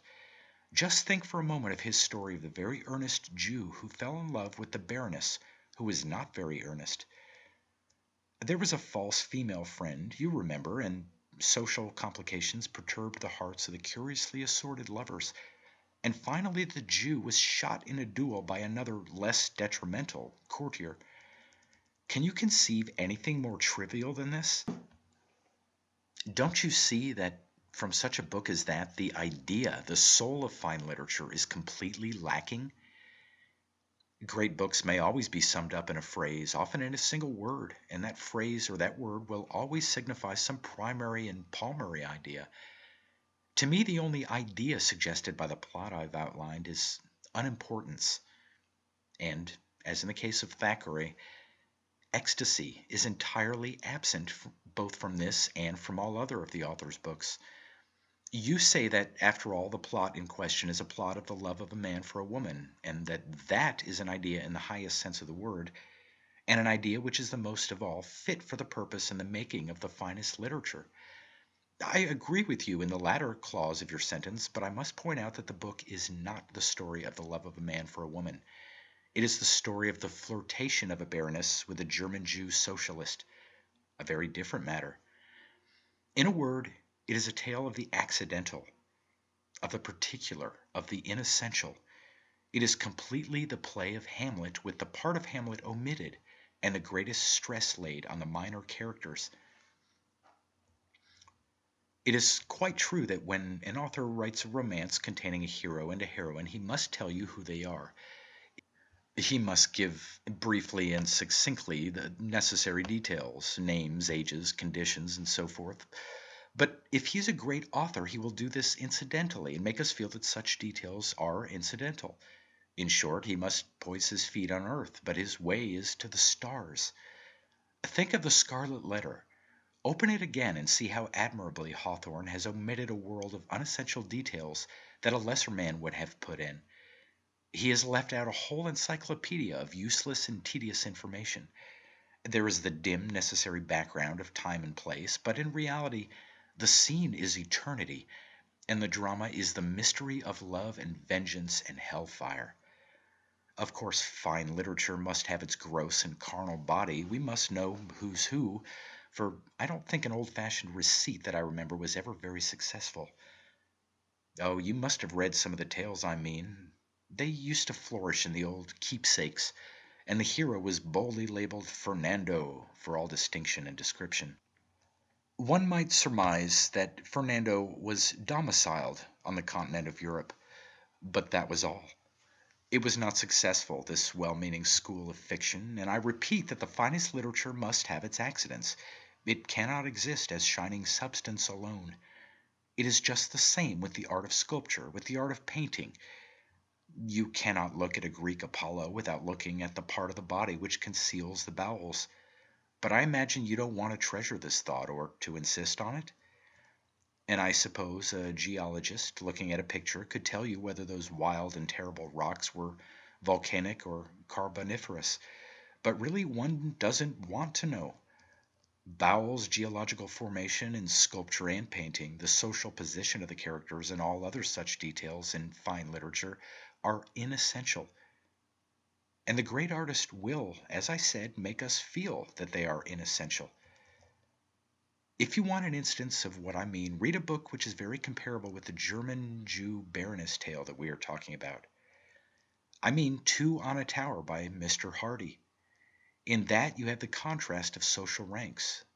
The two are the lady of the manor and educated peasant. But how utterly all thought of society, in any sense of the word, disappears from those wonderful pages as you advance and find that the theme is really love. Why, even the accidents are glorified and are made of the essence of the book. The old tower standing in the midst of lonely red plowlands far from the highway is at first only the convenient place where the young peasant studies astronomy. But as you read, you feel the change coming. The tower is transmuted, glorified. Every stone of it is aglow with mystic light. It is made the abode of the lover and the beloved. It is seen to be a symbol of love, of an ecstasy, remote and passionate and eternal, dwelling far from the ways of men. Compare these two books, I say again, and you will know the chief distinction between fine literature and reading matter.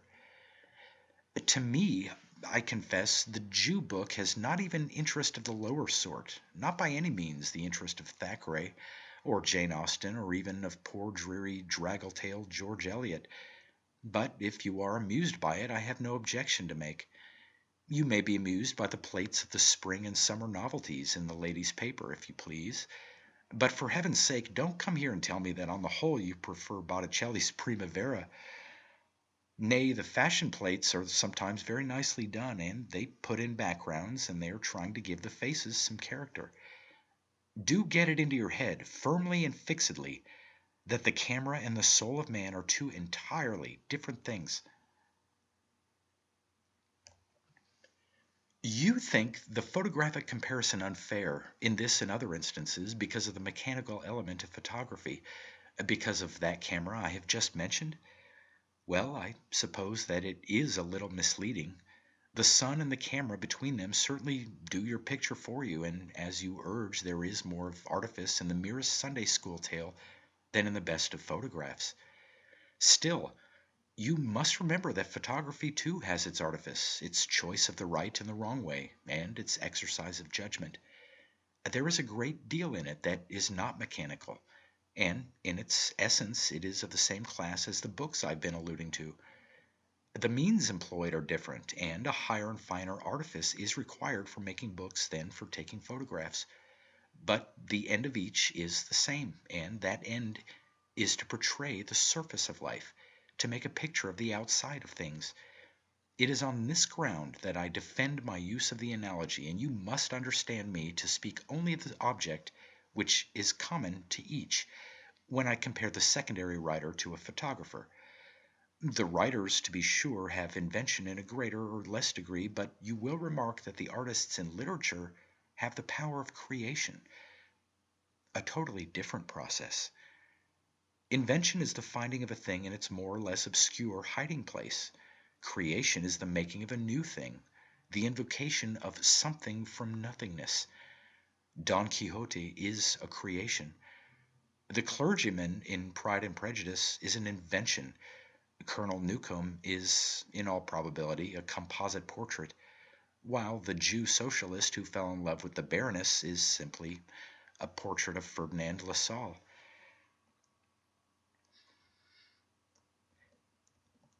You must remember that while the two classes, fine literature and reading matter, differ the one from the other generically. The individuals of each class differ from each other only specifically.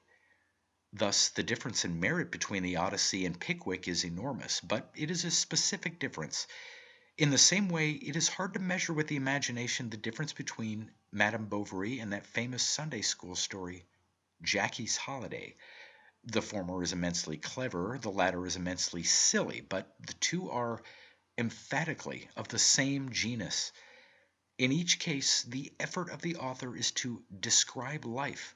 The aim of Flaubert is absolutely identical with the aim of Miss Flopkins, and their results differ only as the Frenchman differs from the Englishwoman, the one being a serious and patient artificer, while the other is a bungling idiot who obtrudes her very empty personality and her very trashy ethics instead of studiously concealing them. Still, a photograph taken in the most famous studio in London is still a photograph, equally with the spotted and misty effort of the amateur, and no amount of touching up or finishing, however patient it may be, will turn a photograph into a work of art. And in like manner, no labor, no care, no polishing of the phrase, no patience in investigation, no artifice in plot or in construction will ever make reading matter into fine literature. Chapter 3.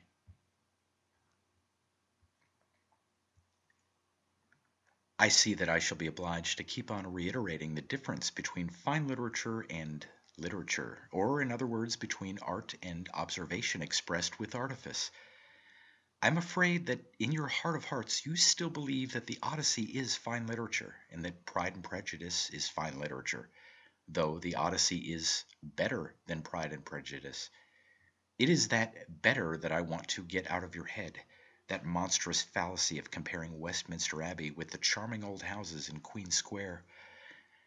You would see the absurdity of imagining that there can be any degree of comparison between two things entirely different if I substituted for Pride and Prejudice some ordinary circulating library novel of our own times. At least I hope you would see, though, as I told you a few weeks ago, I doubt very much whether many people realize the distinction between the Odyssey and a political pamphlet. The general opinion, I expect, is that both belong to the same class, though the Greek poem is much more important than the pamphlet. I think we succeeded in demonstrating the falsity of this idea, in showing clearly and decisively that fine literature means the expression of the eternal human ecstasy in the medium of words, and that it means nothing else whatsoever. Words, it is true, are used for other ends than this. They are used in sending telegrams to stockbrokers, for example, but why should this double office create any confusion? A tub and a tabernacle may each be made of wood, but you don't mix the two things up on that account. The other day you gave me a most amusing account of your landlady's quarrels with her servant girls. I remember that I laughed consumedly, and at the moment that solemn preconization of the servant Mabel to the effect that her mistress, Mrs. Stickings, was not a lady, was more to my taste than the recitation of the Ode on a Grecian Urn. But you surely didn't think that you were making literature all the while? Or that the history of Mrs. Stickings and Mabel would have mysteriously become literature if you had written it down and got somebody to print it? Or that it would have been literature if some of the details had been a little exaggerated. I thought you had embroidered here and there. Or if you had made the whole story up out of your own head. Exactly. You were, as you say, amusing me by the relation of facts a little altered, compressed, and embellished, and I am glad that you see that no process of writing or printing, no variation in the proportion of truth and invention, even to the total lack of all truth, could have changed an amusing presentation of the Stickings menage into fine literature. But surely it is so very obvious. Did any cook ever think that he could change a turkey into a bird of paradise by careful attention to the farce and the sauce?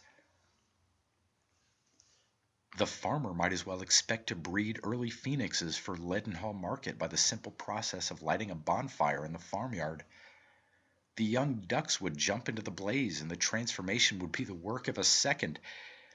There is no more madness in that notion than in the other one. that one has only to print an amusing, interesting, lifelike, or pathetic tale to make it into fine literature. Yes, but what I am afraid is still lurking somewhere in your skull is this, that if only the stuffing is extremely well made, if only the sauce is an exquisite concoction, the turkey is, somehow or other, changed into a bird of paradise.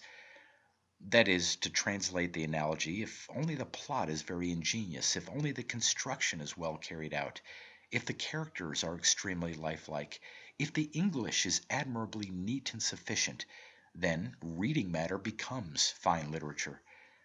Make the bonfire high enough and your young ducks will be burned into phoenixes fast enough. Let the artifice be sufficiently artificial and it will be art. Indeed, you might as well maintain that a wooden statue, if it be really well carved, is thereby made into a gold statue. Well, I remember saying one night that you were here that ecstasy is at once the most exquisite of emotions and a whole philosophy of life. And it is to the philosophy of life that we are brought in the last resort.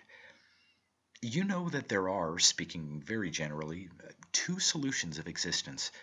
One is the materialistic or rationalistic, the other the spiritual or mystic. If the former were true, then Keats would be a queer kind of madman, and the Morte d'Arthur would be an elaborate symptom of insanity. If the latter is true, then Pride and Prejudice is not fine literature, and the works of George Eliot are the works of a superior insect, and nothing more. You must make your choice. Is the story of the Grail lunacy or not? You think it is not. Then do not talk any more of turning glass into diamonds by careful polishing and cutting. Do not say, Mr. A spends 5 years over a book, and therefore what he writes is fine literature. Miss B polishes off 5 novels in a year, and therefore she does not write fine literature. Do not say, Mr. Shorthouse has got the name of a man who kept a private school in the time of Charles I. Quite right. Therefore, John Inglesant is fine literature, while the archaeological details in Idaho are all wrong. Therefore, it is not fine literature. Good Lord! You might as well say, but my landlady's name is Mrs. Stickings, and the girl who left last month was really called Mabel. Therefore, that story of mine was fine literature. What's that about sustained effort? Can you turn a deal ladder into a golden staircase by making it of 1,000 rungs? What I say 3 times is right, eh? And if I tell the tale of Miss Stickings so that it extends to our minimum length for 3-volume novels, it becomes fine literature. Well, I really hope that we have at last settled the matter, that fine literature is simply the expression of the eternal things that are in man, that it is beauty clothed in words, that it is always ecstasy, that it always draws itself away and goes apart into lonely places, far from the common course of life. Realize this, and you will never be misled into pronouncing mere reading matter, however interesting, to be fine literature. And now that we clearly understand the difference between the two, I propose that we drop the fine and speak simply of literature. But I assure you that even after having established the grand distinction, it is by no means plain sailing. Everything terrestrial is so composite, except perhaps pure music, that one is confronted by an almost endless task of distinguishing matter from form and body from spirit. A literature, we say, is ecstasy, but a book must be written about something and about somebody. It must be expressed in words, it must have arrangement and artifice, it must have accident as well as essence. Consider Don Quixote as an example. It is, I suppose, the finest prose romance in existence. Essentially, it expresses the eternal quest of the unknown, that longing peculiar to man which makes him reach out towards infinity. And he lifts up his eyes, and he strains his eyes, looking across the ocean, for certain fabled happy islands, for Avalon that is beyond the setting of the sun, and he comes into life from the unknown world, from glorious places, and all his days he journeys through the world, spying about him, going on and ever on, expecting beyond every hill to find the holy city, seeing signs and omens and tokens by the way, reminded every hour of his everlasting citizenship. From the great deep to the great deep he goes. It is true of King Arthur and of each one of us, and this, I take it, is the essence of Don Quixote, and of all his forerunners and successors.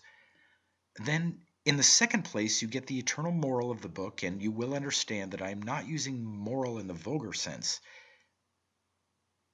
The eternal moral, then, of Don Quixote is the strife between temporal and eternal, between the soul and the body, between things spiritual and things corporal, between ecstasy and the common life. You read the book and you see that there is a perpetual jar. You are continually confronted by the great antimony of life. It seems a mere comic incident when the knight dreaming of enchantment is knocked about and made ridiculous. But I tell you, it is the perpetual tragedy of life itself, symbolized. I say that it is, under a figure, the picture of humanity in the world, that you will find the truth it represents repeated again and again throughout all history. You know that if one goes back resolutely to the first principles of things, one finds oneself, as it were, in a place where all lines that seemed parallel and eternally divided meet. And so it is with this tragedy symbolized by the Don Quixote. It is, you may say, the tragedy of the unknown and the known, of the soul and body, of the idea and the fact, of ecstasy and common life. At last, I suppose, of good and evil. The source of it lies far beyond our understanding, but its symbol is shown again and again in Cervantes' page. Then there is a third element in the book. The author intended to write a burlesque on the current romances of chivalry, and he wrote, I suppose, the best burlesque that has ever been written or ever will be written.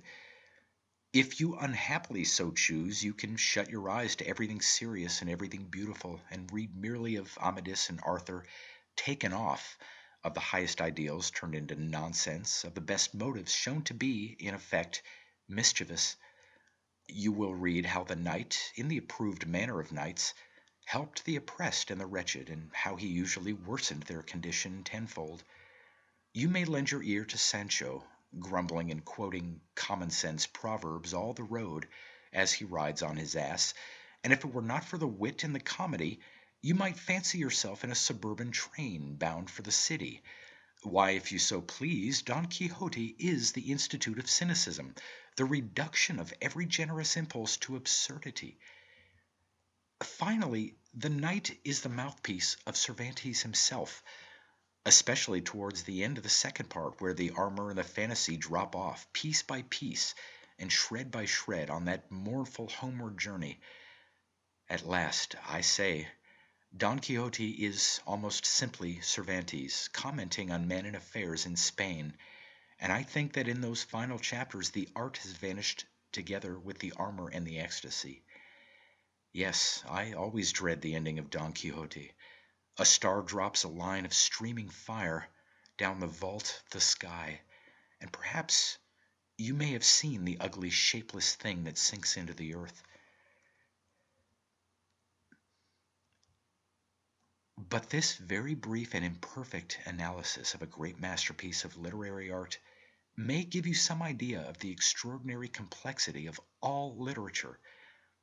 As it is, I have omitted one most important item in the account. I have said nothing of the style, because I am sorry to say that I have no Spanish, and Cervantes speaks to me through an interpreter named Charles Jarvis. But omitting style, you see that we have, in this particular case, 5 books in one. We have the utterance of pure ecstasy, the strife between ecstasy and the common life, the burlesque of chivalry, the institutes of cynicism, and the comments on affairs. Each of these different themes is managed with consummate ability, and, always excepting the last chapters of the book, each keeps its due place, so that it really rests with the reader, in a manner, to choose which book he is to read. And then there are other elements which must be accounted for if one is to judge a book as a whole, fairly and thoroughly. I may be so charmed with the writer's rapture, with the wonder and beauty of his idea, that I may forget the fact that the artist must also be the artificer, that while the soul conceives, the understanding must formulate the conception, that while ecstasy must suggest the conduct of the story, common sense must help to range each circumstance in order, that while an inward mysterious delight must dictate the burning phrases and sound in the music and melody of the words, cool judgment must go through every line, reminding the author that if literature be the language of the shadowy companion, it must yet be translated out of the unknown speech into the vulgar tongue. Here then we have the elements of a book. Firstly, the idea or conception, the thing of exquisite beauty which dwells in the author's soul, not yet clothed in words nor even in thought, but a pure emotion. Secondly, when this emotion is taken definite form, is made incarnate, as it were, in the shape of a story, which can be roughly jotted down on paper, we may speak of the plot. Thirdly, the plot has to be systematized, to be drawn to scale, to be carried out to its legitimate conclusions, to be displayed by means of incident. And here we have construction. Fourthly, the story is to be written down, and style is the invention of beautiful words which shall affect the reader by their meaning, by their sound, by their mysterious suggestion. This, then, is the fourfold work of literature, and if you want to be perfect, you must be perfect in each part. Art must inspire and shape each and all, but only the first, the idea, is pure art. With plot and construction and style, there is an alloy of artifice. If, then, any given book can be shown to proceed from an idea, it is to be placed in the class of literature, in the shelf of the Odyssey, as I think I once expressed it. It may be placed very high in the class, the more it have of rapture in its every part, the higher it will be. Or it may be placed very low because, for example, having once admired the conception, the dream that came to the author from the other world, we are forced to admit that the story or plot was feebly imagined, that the construction was clumsily carried out, that the style is, aesthetically, non-existent. You will notice that I am never afraid of blaming my favorites, of finding fault with the books which I most adore. I can do so freely and without fear of consequences, since having once applied my test and having found that Pickwick, for example, is literature, I am not in the least afraid that I shall be compelled to eat my words if flaws in plot and style and construction are afterwards made apparent. The statue is gold. We have settled that much, and we need not fear that it will turn into lead if we find that the graving and carving is poor enough. Once be sure that your temple is a temple, and I will warrant you against it being suddenly transmuted into a tub through the discovery of scamped workmanship. Well, suppose we begin to apply our analysis. Let us take the strange case of Mr. R.L. Stevenson, and especially his Jekyll and Hyde, which in some ways is his most characteristic and most effective book. Now, I suppose that instructed opinion, granting its existence, was about equally divided as to the class in which this most skillful and striking story was to be placed. Many, I have no doubt, gave it a very high place in the ranks of imaginative literature, or, as we should now say, in the ranks of literature, while many other judges set it down as an extremely clever piece of sensationalism, and nothing more. Well, I think both these opinions are wrong, and I should be inclined to say that Jekyll and Hyde just scrapes by the skin of its teeth, as it were, into the shelves of literature, and no more. On the surface, it would seem to be merely sensationalism. I expect that when you read it, you did so with breathless absorption, hurrying over the pages in your eagerness to find out the secret. And this secret once discovered, I imagine that Jekyll and Hyde retired to your shelf and stays there, rather dusty. You have never opened it again? Exactly. I have read it for a second time, and I was astonished to find how it had, if I may say so, evaporated. At the first reading, one was enthralled by mere curiosity, but when once this curiosity had been satisfied, what remained? If I may speak from my own experience, simply a rather languid admiration of the ingenuity of the plot with its construction, combined with a slight feeling of impatience, such as one might experience if one were asked to solve a puzzle for the second time. You see that the secret, once disclosed, all the steps which lead to the disclosure become ipso facto insignificant, or rather they become nothing at all, since their only significance and their only existence lay in the secret. And when the secret has ceased to be a secret, the signs and ciphers of it fall also into the world of non-entity. You may be amazed and perplexed and entranced by a cryptogram while you are solving it, but the solution once attained, your cryptogram is either nothing or perilously near to nothingness.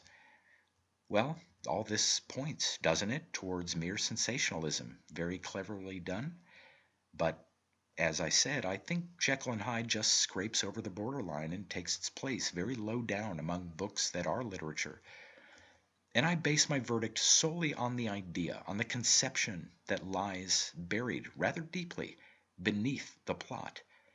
The plot in itself strikes me as mechanical, this actual physical transformation produced by a drug, linked certainly with a theory of ethical change, but not linked at all with the really mysterious, the really psychical. All this affects me, I say, as ingenious mechanism and nothing more. While I have shown how the construction is ingenious artifice and the style is affected by the same plague of labored ingenuity, throughout it is a thoroughly conscious style, and in literature all the highest things are unconsciously, or at least subconsciously, produced.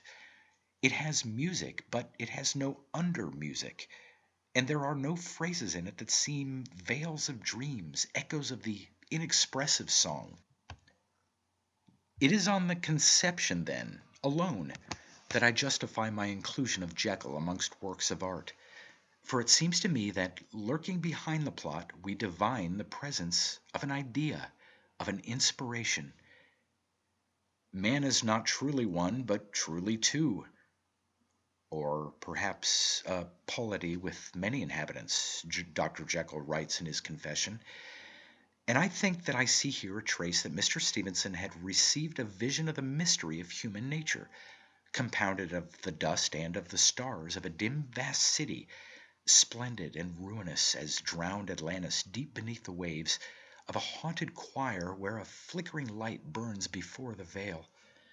This, I believe, was the vision that came to the artist, but the admirable artificer seized hold of it at once and made it all his own, omitting what he did not understand, translating roughly from the unknown tongue, materializing, coarsening, hardening.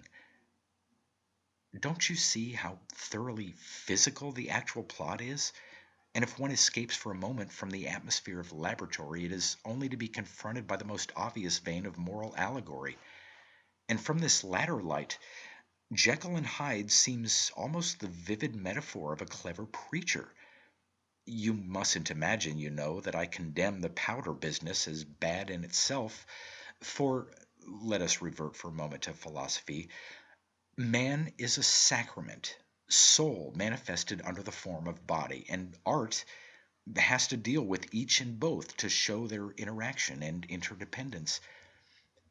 The most perfect form of literature is, no doubt, lyrical poetry, which is, one might say, almost pure idea. Art with scarcely an alloy of artifice, expressed in magic words, in the voice of music. In a word, a perfect lyric, such as Keats's Belle Dame sans Mercy, is almost pure soul, a spirit with the luminous body of melody. But in our age, at all events, a prose romance must put on a grosser and more material envelope than this. It must have incident, corporeity, relation to material things, and all these will occupy a considerable part of the whole. To a certain extent, then, the idea must be materialized, but still it must always shine through the fleshly vestment. The body must never be mere body, but always the body of the spirit, existing to conceal and yet to manifest the spirit. And here it seems to me that Mr. Stevenson's story breaks down. The transformation of Jekyll into Hyde is solely material, as you read it, without artistic significance. It is simply an astounding incident, and not an outward sign of an inward mystery. As for the possible allegory, I have too much respect for Mr. Stevenson as an artificer to think that he would regard this element as anything but a very grave defect. Allegory, as Poe so well observed, is always a literary vice, and we are only able to enjoy the Pilgrim's Progress by forgetting that the allegory exists. Yes, that seems to me the vitium of Jekyll and Hyde. The conception has been badly realized, and by badly I do not mean clumsily, because from the logical, literal standpoint, the plot and the construction are marvels of cleverness, but I mean inartistically. Ecstasy, which, as we have settled, is the synonym of art, gave birth to the idea, but immediately abandoned it to artifice, and to artifice only, instead of presiding over and inspiring every further step in plot, in construction, and in style. All this may seem to you very fine drawn and over subtle, but I am convinced that it is the true account of the matter. And perhaps you may realize my theory better if I draw out the analogy of translation which I suggested, I think, a few minutes ago. I was passing along New Oxford Street the other day, and I happened to look into a shop which displays Bibles in all languages, and I glanced at the French version, open at the 7th chapter of the book of Proverbs. I saw the words "un jeune homme dépourvu de bon sens," and then lower down "comme un bœuf à la boucherie," and it was some considerable time before I realized that these phrases translated "a young man void of understanding," and "as an ox goeth to the slaughter." Now, you notice that these are in every way commonplace examples. There is nothing extraordinarily poetical in either phrase as it stands in the authorized version. I might have made the contrast much more violent by choosing a passage from the Song of Songs or Ecclesiastes, and I wonder how "therefore with angels and archangels" would go into French. But isn't the gulf astounding between void of understanding and dépourvu de bon sens? Yet the meaning of the French is really the same as the meaning of the English. Logically, I should think the two phrases are exactly equivalent. And yet, well, we know perfectly well that dépourvu de bon sens in no way renders that noble and austere simplicity that we reverence in the English text. Now, I think you ought to see what I've been trying to express about the gulf that may open always between the conception and the plot, or story that does divide the conception from the plot of Jekyll and Hyde. Of course, the analogy is not perfect because the magnum chaos that yawns between the unformulated idea and the formulated plot, between pure ecstasy and ecstasy plus artifice, is much vaster than the distinction between English and French. Indeed, between the two former, there is almost or altogether the difference of the infinite and the finite, of soul and body. Still, you see how a book is a rendering, a translation of an idea, and how a very fine idea may be embodied in a very mechanical plot. You remember the Socialist and Baroness novel that we were talking about the other night. We placed it outside of literature firstly and chiefly because it was not based on ecstasy, on an idea of any kind, and secondly, and by way of consequence, because in its execution and detail it was so thoroughly insignificant, because it played Hamlet with the part of the prince omitted. Now, I think that it is strong evidence of the soundness of my literary theory that we are enabled by it to take two books so utterly dissimilar in manner and method, in story and treatment, and to judge them both by the same scale. For this is what it really comes to. We say that the tragic comedians is not literature because it simply tells of facts without their significance, because it deals with the outward show and not with the inward spirit, because it is accidental and not essential.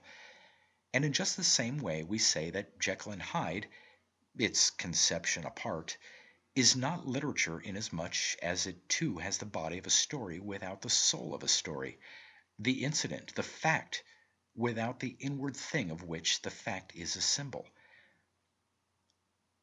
For if you will consider the matter, you will see that a fact qua fact has no existence in art at all. It is not the painter's business to make us a likeness of a tree or a rock. It is his business to communicate to us an emotion, an ecstasy, if you please, and that he may do so, he uses a tree or a rock as a symbol, a word in his language of color and form. It is not the business of the sculptor to chisel likenesses of men in marble. The human form is to him also a symbol which stands for an idea. In the same manner, it is not the business of a literary artist to describe facts, real or imaginary, in words. He is possessed with an idea which he symbolizes by incident, by a story of men and women and things. He is possessed, let us say, by the idea of love. Then he must write a story of lovers, but he must never forget that A and B, his actual lovers in the tale, with their social positions, their whims and fancies, their sayings and doings, are only of consequence in the degree that they symbolize the universal human passion, which in its turn is a copy of certain eternal and ineffable things. If A and B do not do this, then they are nothing, and worse than nothing so far as art is concerned. But my tree is like a tree, says the dull painter, and my anatomy is faultless, says the bad sculptor, and my characters are lifelike, says the novelist. And one can apply exactly the same reasoning to Mr. Stevenson's ingenious story. I do not know whether there is or has been or will be a salt in existence which can turn a man into another person. That is of not the slightest consequence to the argument. The result of the powder, as it is described in the book, is an incident, and it makes no difference to the critical judgment whether the incident is true or false, probable or improbable. The only point, absolutely the only point, is this: is the incident significant or insignificant? Is it related for its own sake, or is it posited because it is a sign, a symbol, a word, which veils and reveals the artist's ecstasy and inspiration? The socialist fell in love with the Baroness. It is true, you say. It really happened so in Germany some 25 years ago. But in the book, it is insignificant. The doctor took the powder and became another man. It is probably untrue, but it is also insignificant. And to the critic of art and literature, the one incident stands precisely on the same footing as the other. And do you know, I am glad I have made this comparison between Jekyll and Hyde and the tragic comedians, because it has struck me that what I've been saying about the essential element of all literature might be open to very grave misunderstanding. I have been insisting, with reiteration that must have tired you, that there is only one test by which literature may be distinguished from mere reading matter, and that test is summed up in the word ecstasy. And then we admitted a whole string of synonyms: desire of the unknown, sense of the unknown, rapture, adoration, mystery, wonder, withdrawal from the common life. And I dare say I have used many other phrases in the same sense without giving you any special warning that it was our old friend again in a new guise. But it has just occurred to me that with all this wealth of synonyms, I may not have made my meaning perfectly clear. For example, while I was laying down the law about Dr. Jekyll's powder and its effects, you might have interrupted me with the remark, "But I thought you said the sense of wonder was characteristic of literature, and surely the change from Jekyll into Hyde is extremely wonderful." Or again, when I was belauding the Odyssey, dwelling on the voyage of Ulysses amongst strange peoples, you might have put in some modern tale of strange adventure and requested me to distinguish between the two, to justify my praise of the old and rejection of the new. And we have mentioned Sunday school books, always, I think, with a certain nuance of contempt. But Sunday school books usually deal with religion, and religion and adoration are almost synonymous. And so one could go on with the list, making out on our premises, with our own test, a plausible case for books which we know very well are neither literature nor anything remotely approaching it. And that would look rather like the collapse of our literary case, wouldn't it? Well, the solution of the difficulty seems to me to be sought for in the remarks I was making just now about facts in art. I said, you remember, that in art, facts as facts have no existence at all. Facts, incidents, plots simply form the artistic speech, its mode of expression or medium, and if there is no idea behind the facts, then you have no longer language but gibberish. Just as language is made up of the letters of the alphabet, arranged in significant words and sentences, so is the artistic language made up of plots, incidents, sentences which are informed with significance. If I heap up letters of the alphabet and arrange them in an arbitrary collocation without meaning, I am forming gibberish and not a language, and so if I pepper my pages with extraordinary incidents without attaching to them any significance, I am writing, it may be, an exciting, absorbing, interesting book, but I am not making literature. Indeed, some of the books that might be mentioned in this connection remind me of a man swearing. He uses the holiest names, but he does so in such a manner that he excites not reverence and awe, but disgust and repulsion. Tell the bare plot of the Odyssey to one of these writers and hint that it might be made into a successful Christmas book for boys, and he will produce you a book which will contain the Lotus Eaters and Calypso and the Cyclops, but which will have just the same relation to literature as blasphemy bears to the liturgy. That seems to me the explanation. One must say again that mere incident is nothing, that it only becomes something when it is a symbol of an interior meaning. And turning this maxim inside out, as it were, we shall sometimes find that a book which seems on the surface to be reading matter is really literature, and incidents apparently insignificant may turn out on a closer examination to be significant and symbolic in a very high degree. So I don't think our literary criterion is in any way invalidated by the occurrence of surprising incidents in very worthless books. Look at Mr. Isaacs, for example. In a sense, it is a wonderful book, inasmuch as it contains incidents which are far removed from common experience, but you have only to read it to discover that the author had not been visited by any inspiration of the unseen. One may trace some acquaintance with theosophical literature, but not even the dimmest vision of the other things.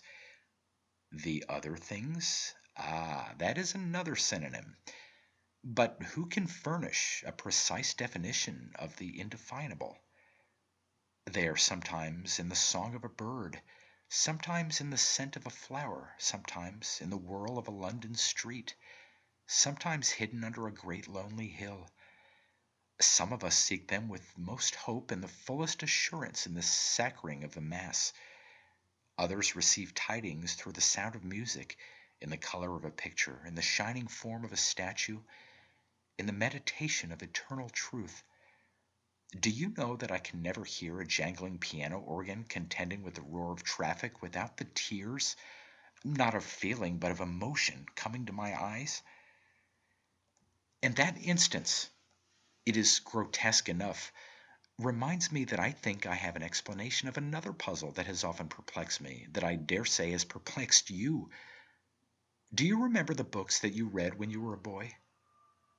I can think of stories that I read long ago, I have forgotten the very names of them, that filled me with emotions that I recognized afterwards as purely artistic. The sorriest pirate, the most wretchedly concealed treasure, Poor Captain Mayne Reid, at his boldest, gave me then the sensations that I now search for in the Odyssey or in the thought of it, and I looked into some of these shabby old tales years afterwards and wondered how on earth I had managed to penetrate into fairylands forlorn through such miserable stucco portals. And you say, extracted somehow or other from Harrison Ainsworth's Lancashire Witches that essence of the unknown that you now find in Poe, and I expect that everybody who loves literature could gather similar recollections. Well, it would be easy enough to solve the problem by saying that the emotions of children are of no consequence and don't count. But then I don't think that proposition is true. I think, on the contrary, that children, especially young children before they've been defiled by the horrors of education, possess the artistic emotion in remarkable purity, that they reproduce in a measure the primitive man before he was defiled artistically by the horrors of civilization. The ecstasy of the artist is but a recollection, a remnant from the childish vision, and the child undoubtedly looks at the world through magic casements. But you see, all this is unconscious or subconscious. To a less degree, it is so in later life, and artists are rare simply because it is their almost impossible task to translate the emotion of the subconsciousness into the speech of consciousness.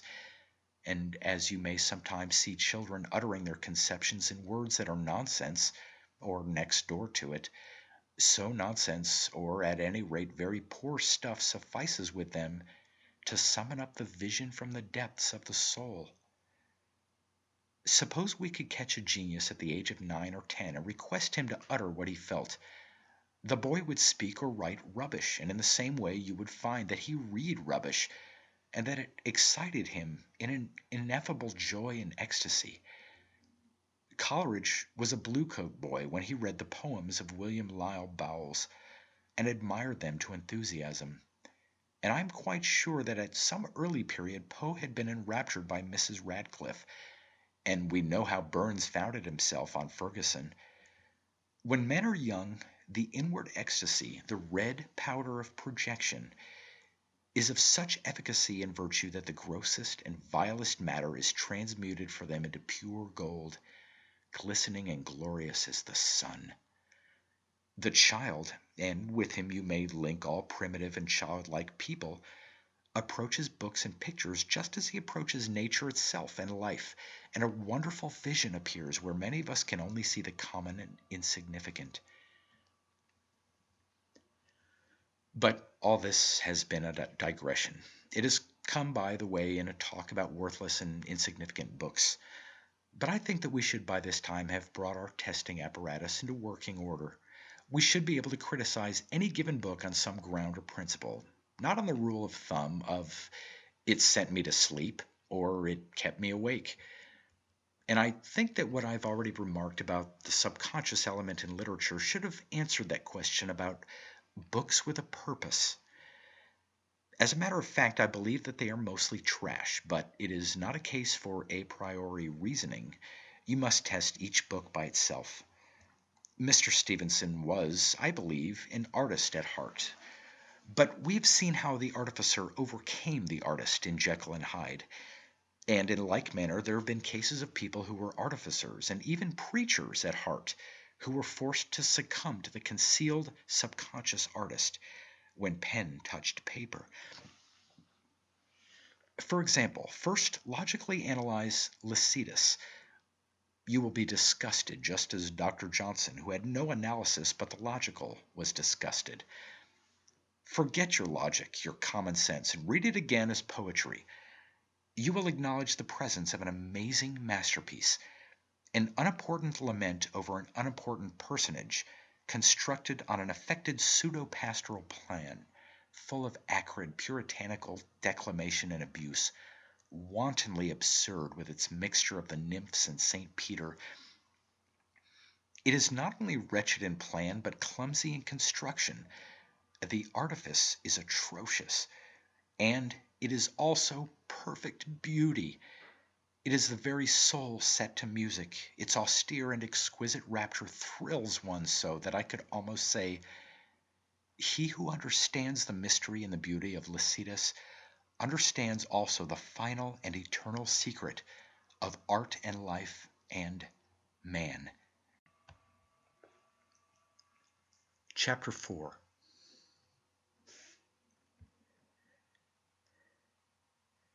Do you know that when we last talked belles lettres, the whole evening went by, or at least I think so, without my saying anything about Pickwick?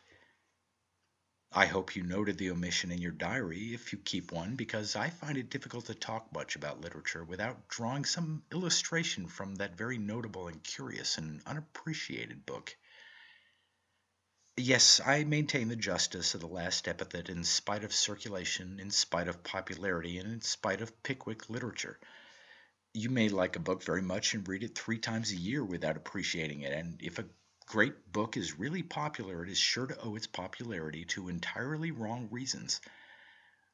There are people, you know, who study Homer every day because he throws so much light on the manners and customs of the ancients. And if a book of our own time is both great and popular, you may be sure that it is loved for its most peccant parts, just as 9 people out of 10 will recall The Raven and The Bells if the poetry of Edgar Allan Poe is mentioned. After all, I needn't have excused myself for my constant references to Dickens's masterpiece, since I have already informed you that, like Coleridge, I love a cyclical mode of discoursing. And I honestly think that if you want to understand something about the mysteries or the fine arts, which are the expression of the mysteries, it is the only way. A proposition in Euclid is demonstrated and done with, since nothing can be added to a mathematical proof, but literature is different. It is many-sided and many-colored and variable always. You can consider it in half a dozen ways, from half a dozen standpoints, and from half a dozen judgments, each of which will be true and perfect in itself, and yet each will supplement the other. 2 or 3 weeks ago, I think I tried to show you what a complex organism any given book reveals if one examines it with a little attention. And if one specimen be so curiously and intricately fashioned, you may imagine the complexity of the whole subject.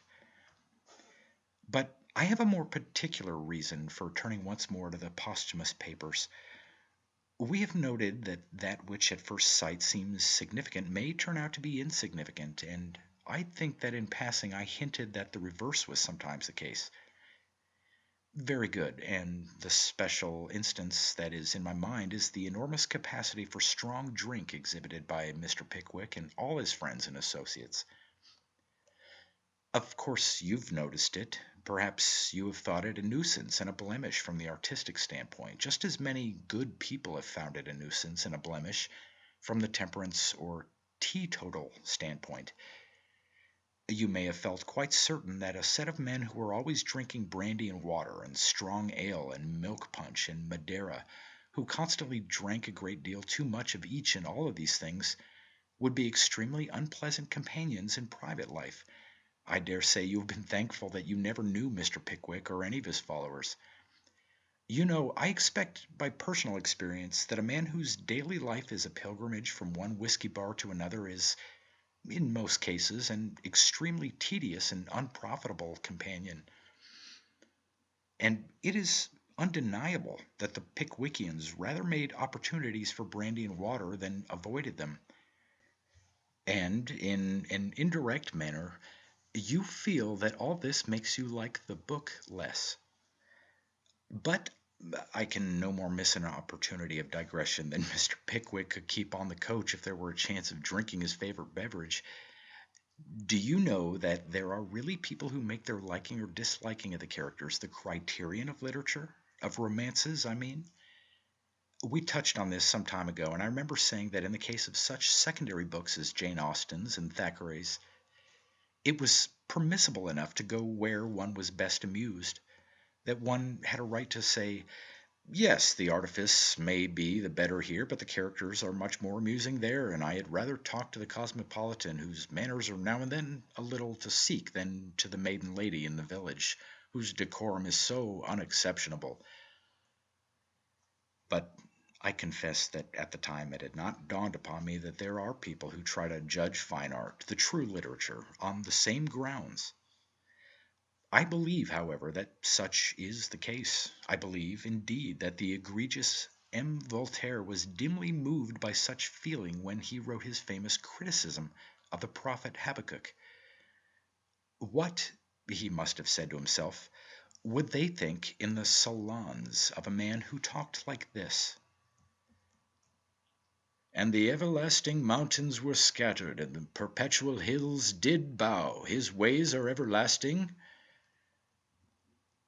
Evidently, Habakkuk could never hope for a second invitation, and therefore he wrote rubbish. And I believe, as I said, that there are many people who more or less unconsciously judge literature by this measure, by asking, would these people be pleasant to meet? Would one like to hear this kind of thing in one's drawing room? And this is well enough with secondary books, since they contain nothing but characters and incidents and scenes and facts, but it is by no means well in literature, in which, as we found out, all these things are symbols, words of a language, used not for themselves, but because they are significant.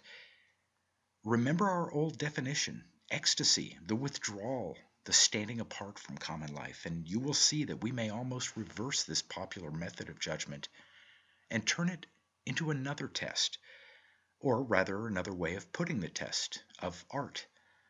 For if literature be a kind of withdrawal from the common atmosphere of life, we shall naturally expect to find its utterance, both in matter and manner, wholly unsuitable for the drawing room or the street, and its characters, persons whom we cannot imagine ourselves associating with on pleasant or comfortable terms. Neither you nor I would be very happy on Ulysses' boat. We should soon become irritated with Don Quixote. We should hardly feel at home with Sir Galahad. It is true that all the good there is in men is this, that at rare intervals, in certain lonely moments of exaltation, they do feel for the time a faint stirring of the beautiful within them, and then they would adventure on the quest of the Grail. But as you know, few of us are saints, fewer, perhaps, are men of genius. We are sunk for the most part of our days in the common life, and our cares for the body and for the things of the body, for the street and the drawing room, and not for the perpetual solitary hills. So you see that if you read a book and can say of the characters in it, I wish I knew them, there is very strong reason to suspect that the book in question is not literature, though it may well be a pleasant picture of pleasant people. Yes, I was expecting that question. I should have been sorry if your sense of humor had not prompted you to ask whether the drinking of too much milk punch constituted a withdrawal from the common life, a profound and lonely ecstasy. But don't you remember that when we were discussing Pickwick before and comparing it with the Odyssey, I suddenly deserted Homer and brought in Sophocles? I think I contrasted, very briefly, the education of the dramatist with the education of the romance writer. The London of the 20s and 30s with the city of the Violet Crown. The fate of him with that of the other who tried to find the way through the evil and hideous London fog. Well, you might have been inclined to ask, why Sophocles? But do you remember for whose festivals, in whose honor the Greek wrote his dramas and his choral songs? It was the god of wine who was worshipped and invoked at the Dionysiaca. In the praise of Dionysus, the chorus sang and danced about the altar, and all the drama arose from the celebration of the Bacchic mysteries. So you get, I think, a pretty fair proportion. As the Athens of Sophocles is to the cockneydom of Dickens, so is the cult of Dionysus to the cult of cold punch and brandy and water. The interior meaning is in each case the same. The artistic expression has lamentably deteriorated in the degree that the artistic atmosphere on the banks of Fleet Ditch, the mother of dead dogs, was inferior to the artistic atmosphere on the banks of the Ulysses. I expect you have gathered from all this talk the point I want to make, that the brandy and water and punch business in Pickwick, which at first sight seems trivial and insignificant and even disgusting, is in fact full of the highest significance. Don't you notice the insistence with which the writer dwells on drinking, the unction and enthusiasm with which he describes it? We have admitted the poverty of the materials with which Dickens works, and of course it would be as idle to expect him to write a choral song in honor of Dionysus as it would be to expect him to write it in Greek. He expressed himself as best he could in the language, that is, with the incidents and in the atmosphere, that he knew, but there can be no possible doubt as to his meaning. In a word, I absolutely identify the brandy and water scenes with the Bacchic cultus and all that it implies. This is a little too much for you, is it? Well, let us take another well-known book, the Gargantua and Pantagruel. You know it well, and I have only to remind you of the name to remind you that as Pickwick has been said to reek with brandy and water, so does Rabelais assuredly reek of wine. The history begins, Grand Gossier histoire bon raillard, en son temps aimant et bonnet. It ends with the oracle of the holy bottle, with the word trink, un mot panem fait, célébré et entendu de toute nation, et nous signifie beauvais. And I refer you to the allocution of Bacbuc, the priestess of the bottle, at large. By wine, she says, is man made divine. And I may say that if you have not got the key to these Rabelaisian riddles, much of the value, the highest value of the book, is lost to you. You know how they drink, those strange figures, the giants and their followers. You know the aroma of the vintage, the odor of the wine vat that fills all those marvelous and enigmatic pages. And I tell you that here again I recognize the same signs as in Pickwick, the same music as that of the dithyrambic choruses in honor of Dionysus, which were eventually amplified into that magnificent literary product, the Greek drama. And if we wish to penetrate the secret, we must not forget the Hebrew psalmist with his calix meus inebrians quam proclarus est. And remember, too, if you feel inclined to shudder at the milk punch, that the words which I have just quoted might be rendered, how splendid is this cup of wine that makes me drunk. And we may say that, in a manner, poor Dickens did so render them, since, as I have reminded you, he belonged, after the flesh, to the Camden Town of the 20s, and was forced to use its unbeautiful dialect because he knew no other. And after all, then, what does this Bacchic cultus mean?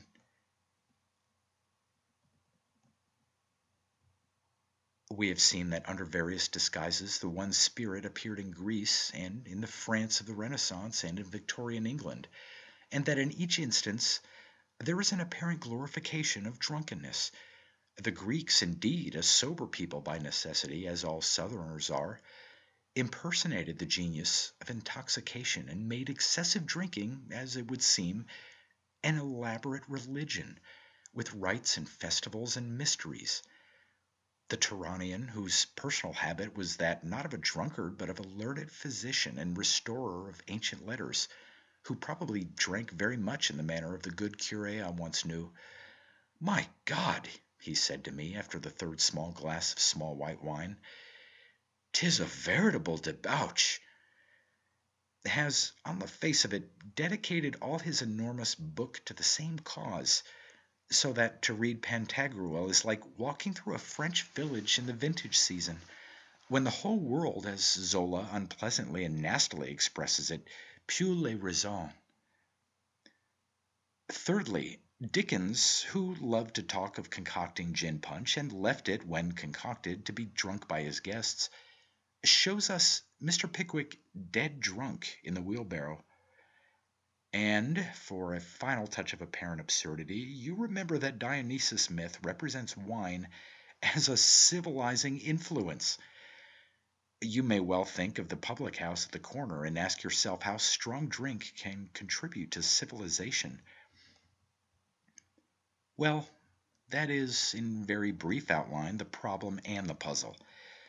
And I may say at once that to the literalist, the rationalist, the materialist critic, the problem is quite insoluble.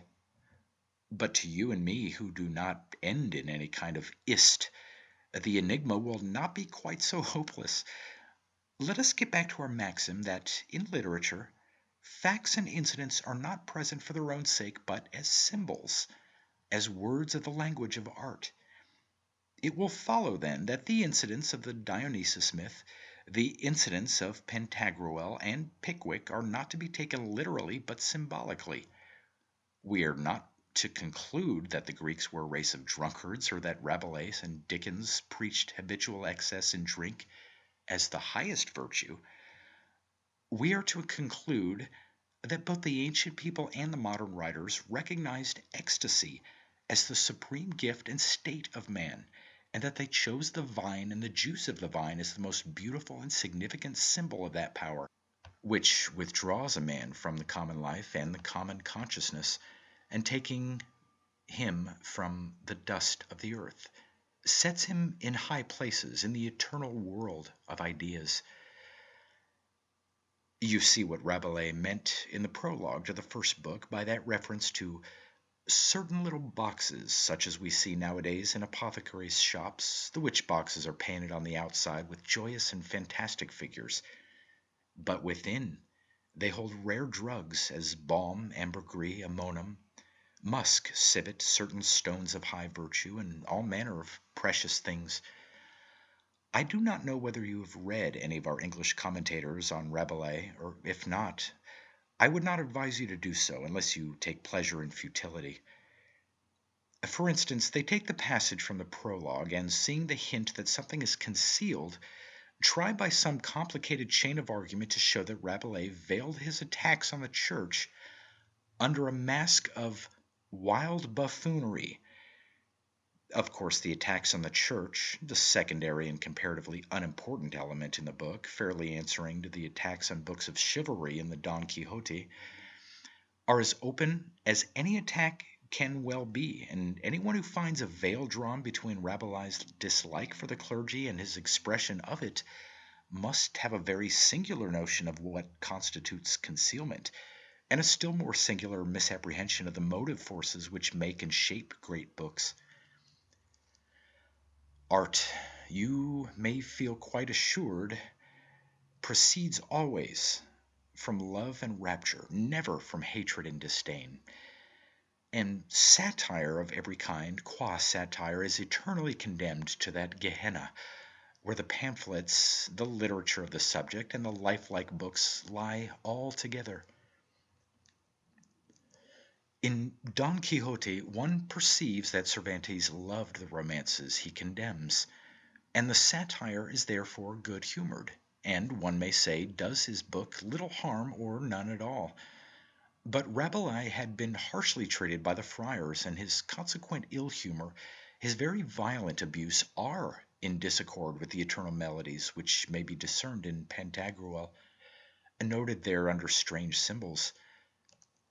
Yes, the satire in Rabelais is an accident which one has to accept and to make the best of. Some of it is amusing enough, joyous and fantastic, like the apes and owls and antiques that adorn the little boxes of the apothecaries. Some of it is a little acrid, as I said, but let us never forget that the essence of the book is its splendid celebration of ecstasy under the figure of the vine. You know I have not opened the door. I have only put the key into your hands, in this as in other instances. There are things which, strange to say, are better left unsaid, and this, no doubt, Rabelais perceived when he devised his symbolism and set many traps in the paths of the shallow commentator. It was not from dread of the consequences of attacking the clergy that he devised curious veils and concealments, since, as I have noted, his hatred of the Church is quite open and unconcealed. He chose the method of symbolism, firstly, because he was an artist, and symbolism is the speech of art, and secondly, because the high truth that he prophesied was not and is not fit for vulgar ears.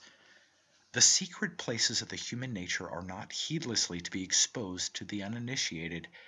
who would merely profane this occult knowledge if they had it. By consequence, the complete works of Rabelais are unobtainable in Holywell Street, and many, seeking the libidinous, have found merely the tiresome, and have cursed their bargain. No, I will positively say no more. The key is in your hands, and with it you may open what chambers you can. There is only this to be mentioned, that if I were you, I would not be afraid with any amazement should Mr. Pickwick's overdose of milk punch prove, ultimately, a clue to the labyrinth of mystic theology. There are, however, one or two minor points in Rabelais that may be worth notice. I might, analyze it as I attempted to analyze Don Quixote. There is in Gargantua and Pantagruel that same complexity of thought and construction. You may note, first of all, the great essence which is common to these masterpieces as to all literature. Ecstasy, expressed in the one case under the similitude of knight-errantry, in the other by the symbol of the vine. Then, in Rabelais, you have another symbolism of ecstasy, the shape of galosserie, of gross, exuberant gaiety, expressing itself by outrageous tales, outrageous words, by a very cataract of obscenity, if you please, if only you will notice how the obscenity of Rabelais transcends the obscenity of common life, how grossness is poured out in a sort of mad torrent, in a frenzy, a very passion of the unspeakable. Then, thirdly, there is the impression one collects from the book, a transfigured picture of that wonderful age. There is the note of the vast, interminable argument of the schools, and for a respond, the clear, enchanted voice of Plato. There is the vision, there is the mystery of the vast, far-lifted Gothic choir, and those fair, ornate, and smiling chateaux rise smiling from the rich banks of the Loire and the Vienne. The old tales told in farmhouse kitchens in the Chenonais, the exultation of the new learning, of lost beauty recovered, the joy of the vintage, the old legends, the ancient turns of speech, the new style and manner of speaking. So too the old world answers the new. Then one has the satire of clergy and lawyers, the criticism of life, analogous, as I said, with much that is in Cervantes. And so from diverse elements you see how a literary masterpiece is made into a whole. But now, do you know, I am going to make a confession. You've heard me say more than once that in art, in literature properly so called, liking and disliking count for nothing.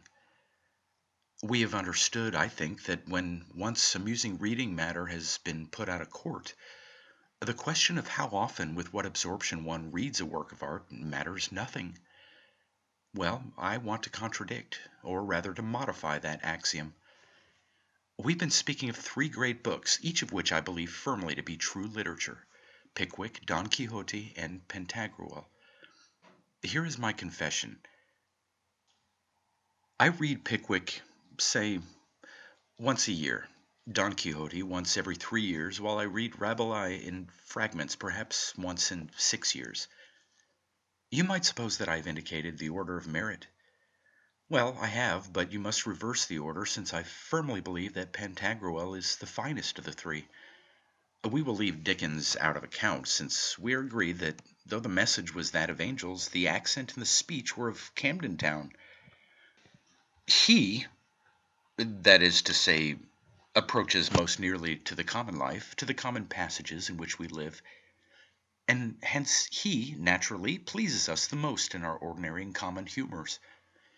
But of the other two, I confess that Cervantes pleases me much the more. The vulgarity of Dickens is absent, or rather it is concentrated in Sancho, in a much milder form than that of Pickwick, for a Spanish peasant of the 16th century, with all his common sense and practical reason, is less remote from beauty than the retired businessman of the early 19th century, just as poor Mr. Pickwick, an honest, kindly creature, is vastly superior to the blatant, pretentious, diamond-bedecked swindlers who represent the city in our day. But Cervantes, who lacks, as I say, the commonness of Dickens, has something of the urbanity, the cosmopolitanism of Thackeray. He is, to a certain degree, a Colonel Newcomb of his time. But he has seen the world more sagaciously than Colonel Newcomb ever could. So while Rabelais appalls me with his extravagance, his torrents of obscene words, I am charmed with the good-humored and observant companionship of Cervantes. And hence I conclude that Pantagruel is the finer book.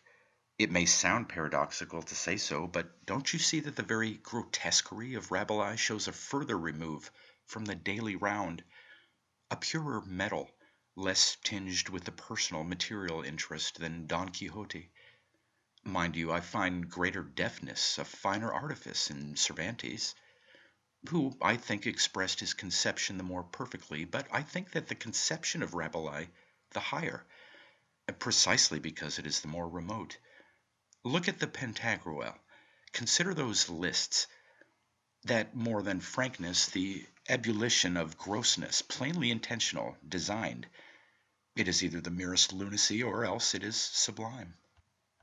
Don't you remember the trite saying, extremes meet? Don't you perceive that when a certain depth has been passed, you begin to ascend into the heights?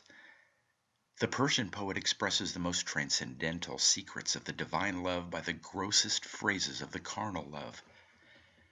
So Rabelais soars above the common life, above the streets and the gutter, by going far lower than the streets and the gutter. He brings before you the highest by positing that which is lower than the lowest. And if you have the prepared, initiated mind, a Rabelaisian list is the best preface to the angelic song. All this may strike you as extreme paradox, but it has the disadvantage of being true. And perhaps you may assure yourself of its truth by recollecting the converse proposition that it is when one is absorbed in the highest emotions that the most degrading images will intrude themselves.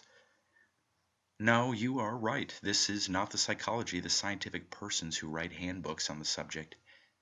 It is not the psychology of the serious novelists, of those who write the annals of the engaged, but it happens to be the psychology of man.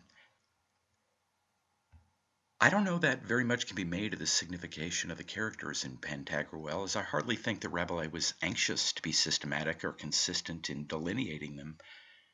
I believe that there are two reasons for the gigantic stature of Pantagruel, or perhaps three. The form of the whole story came from popular legends about a giant named Gargantua, and that is the first and least important reason. Secondly, the giant conception does something to remove the book from common experience. It is a signpost, warning you not to expect a faithful picture of life, but rather a withdrawal from life and from common experience. And you are in a position to appreciate the value of that motive, since I have never ceased from telling you that it is the principal motive of all literature. And thirdly, I hesitate and doubt, but nothing more, whether the giant Pantagruel, he who is all thirst and ever athirst, may not be a hint of the stature of the perfect man, of the ideal man, freed from the bonds of the common life, and common appetites, having only the eternal thirst for the eternal vine. Candidly, I am inclined to favor this view, but only as a private interpretation. It may be all nonsense, and I shall not be offended or surprised if you can prove to me that it is nonsense. But have you noticed how Pantagruel is at once the most important and the least important figure in the book? He's the most important personage. He is the hero, the leader, the son of the king, the giant, wiser than any or all of his followers. Formally, he is to Rabelais that which Don Quixote is to Cervantes, and yet actually he is a little more than a vague, tremendous shadow. The living, speaking, impressive personages are Frere Jean and Panurge, who occupy the stage and capture our attention. Doesn't this rather suggest to you the part played by the real man in life itself? A subordinate, inobtrusive part, usually hidden very often by an exterior, which bears little resemblance to the true man within. You know, Coleridge says that Pantagruel is the reason, Panurge, the understanding, the pollarded man, the man with every faculty except the reason. I scarcely know an example more illustrative of the distinction between the two. Rabelais had no mode of speaking the truth in those days but in such form as this. As it was, he was indebted to the king's protection for his life. I must cavil at the last sentence, in which Coleridge seems to hint that Rabelais was in danger because he had hinted the distinction between the reason and the understanding. With all respect to Coleridge, Rabelais might have gone to the limits of psychology and metaphysics without incurring any danger. But he was threatened on account of his very open satire of the church and the clergy, which, as I've pointed out, is as plain spoken as satire well can be. Still, I think that Coleridge, using the technical language of German philosophy, had a glimpse of the truth, and Mr. Besant's remark that Panurge is a careful portrait of a man without a soul is virtually the same definition in another terminology. As I've already said, I don't think that Rabelais kept his characters within the strict limits of consistence. They are only significant, perhaps now and then. And I want to say again that I speak under correction in this matter, not feeling at all sure of my ground. But I'm inclined to think that Pantagruel, Panurge, and the monk are not so much three different characters as the representative of man in his three persons. Frere Jean is perhaps the natural man, the healthy animal. Panurge is the rational man, and Pantagruel, as I said, is the spiritual or perfect man, who looms gigantic in the background, almost invisible, and yet all important. And the three are, in reality, one. If I may apply the case to our own subject, I may say that while Pantagruel conceives the idea, Panurge writes the book, and Brother John has the courage to take it to the publishers. The first is the artist, the second the artificer, and the third the social being, ready to battle for his place in the material world. The giant is always calm, since his head is high above earth, vidit nubes et sidera. But the other two have to face the compromises of life and suffer its defeats.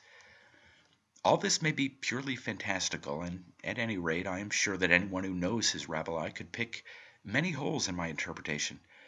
For example, I said that the monk was the healthy animal, and Panurge the rational man, but there are occasions when Panurge assumes the character of the unhealthy beast, the hairy-legged hybrid creature of the Greek myth who uses the superior human artifice for ends that are wholly bestial, or worse than bestial.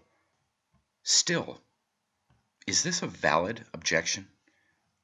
Are there not such men in life itself? Is it not perhaps the peculiar and terrible privilege of humanity that it may, if it pleases, prostitute its most holy and most blessed gifts to the worst and most horrible uses? And does not each one of us feel that, potentially, at all events, there is such a being within him, not yielded to, perhaps, for a moment, yet always present, always ready to assume the command? The greatest saints, we are told, have suffered the most fiery temptations. In other words, Pantagruel is always attended by Panurge Diabolicus. I have talked once or twice of the shadowy companion, but one must not forget that there is the muddy companion also, a being often of exquisite wit and deep understanding, but given to evil ways if one do not hold him in check. But in any case, I think I have shown that Pantagruel is one of the most extraordinary efforts of the human mind, full of Pantagruelism, and that word stands for many concealed and wonderful mysteries. It is not in the least a pleasant or a lifelike or even an interesting book. I think that when one knows of the key, or rather of the keys, one opens the pages almost with a sensation of dread. So it is a book that one consults at long intervals, because it is only at rare moments that a man can bear the spectacle of his own naked soul, and a vision that is splendid, certainly, but awful also, in its constant apposition of the eternal heights and the eternal depths. Chapter 5.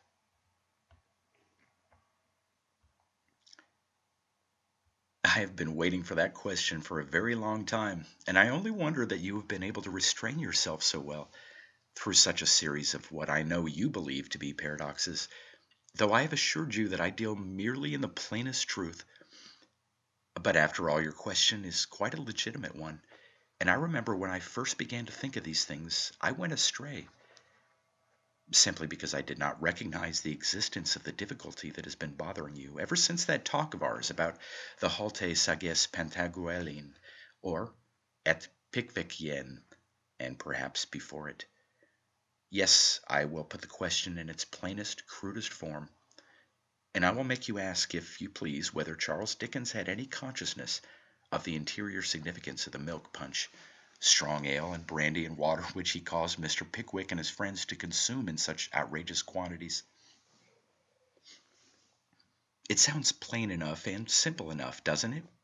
And yet I must tell you that to answer that question fairly, you must first analyze human nature.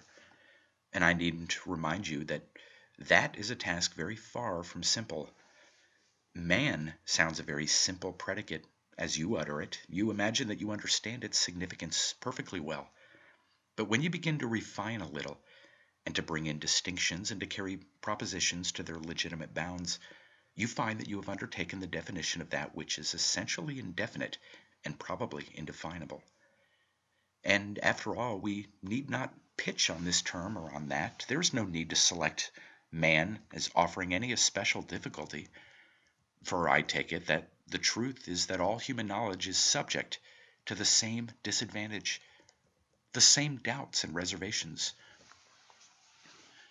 Omnia exeunt in mysterium was an old scholastic maxim, and the only people who have always a plain answer for a plain question are the pseudo-scientists, the people who think that one can solve the enigma of the universe with a box of chemicals. But all this is a caution. Necessary, I suppose, that you need not expect me to give you a plain, cut-and-dried answer to your question whether literature is a conscious production, or, in more particular form, was Dickens aware that by milk punch he meant ecstasy? I shall ask you another in the approved Scotch manner.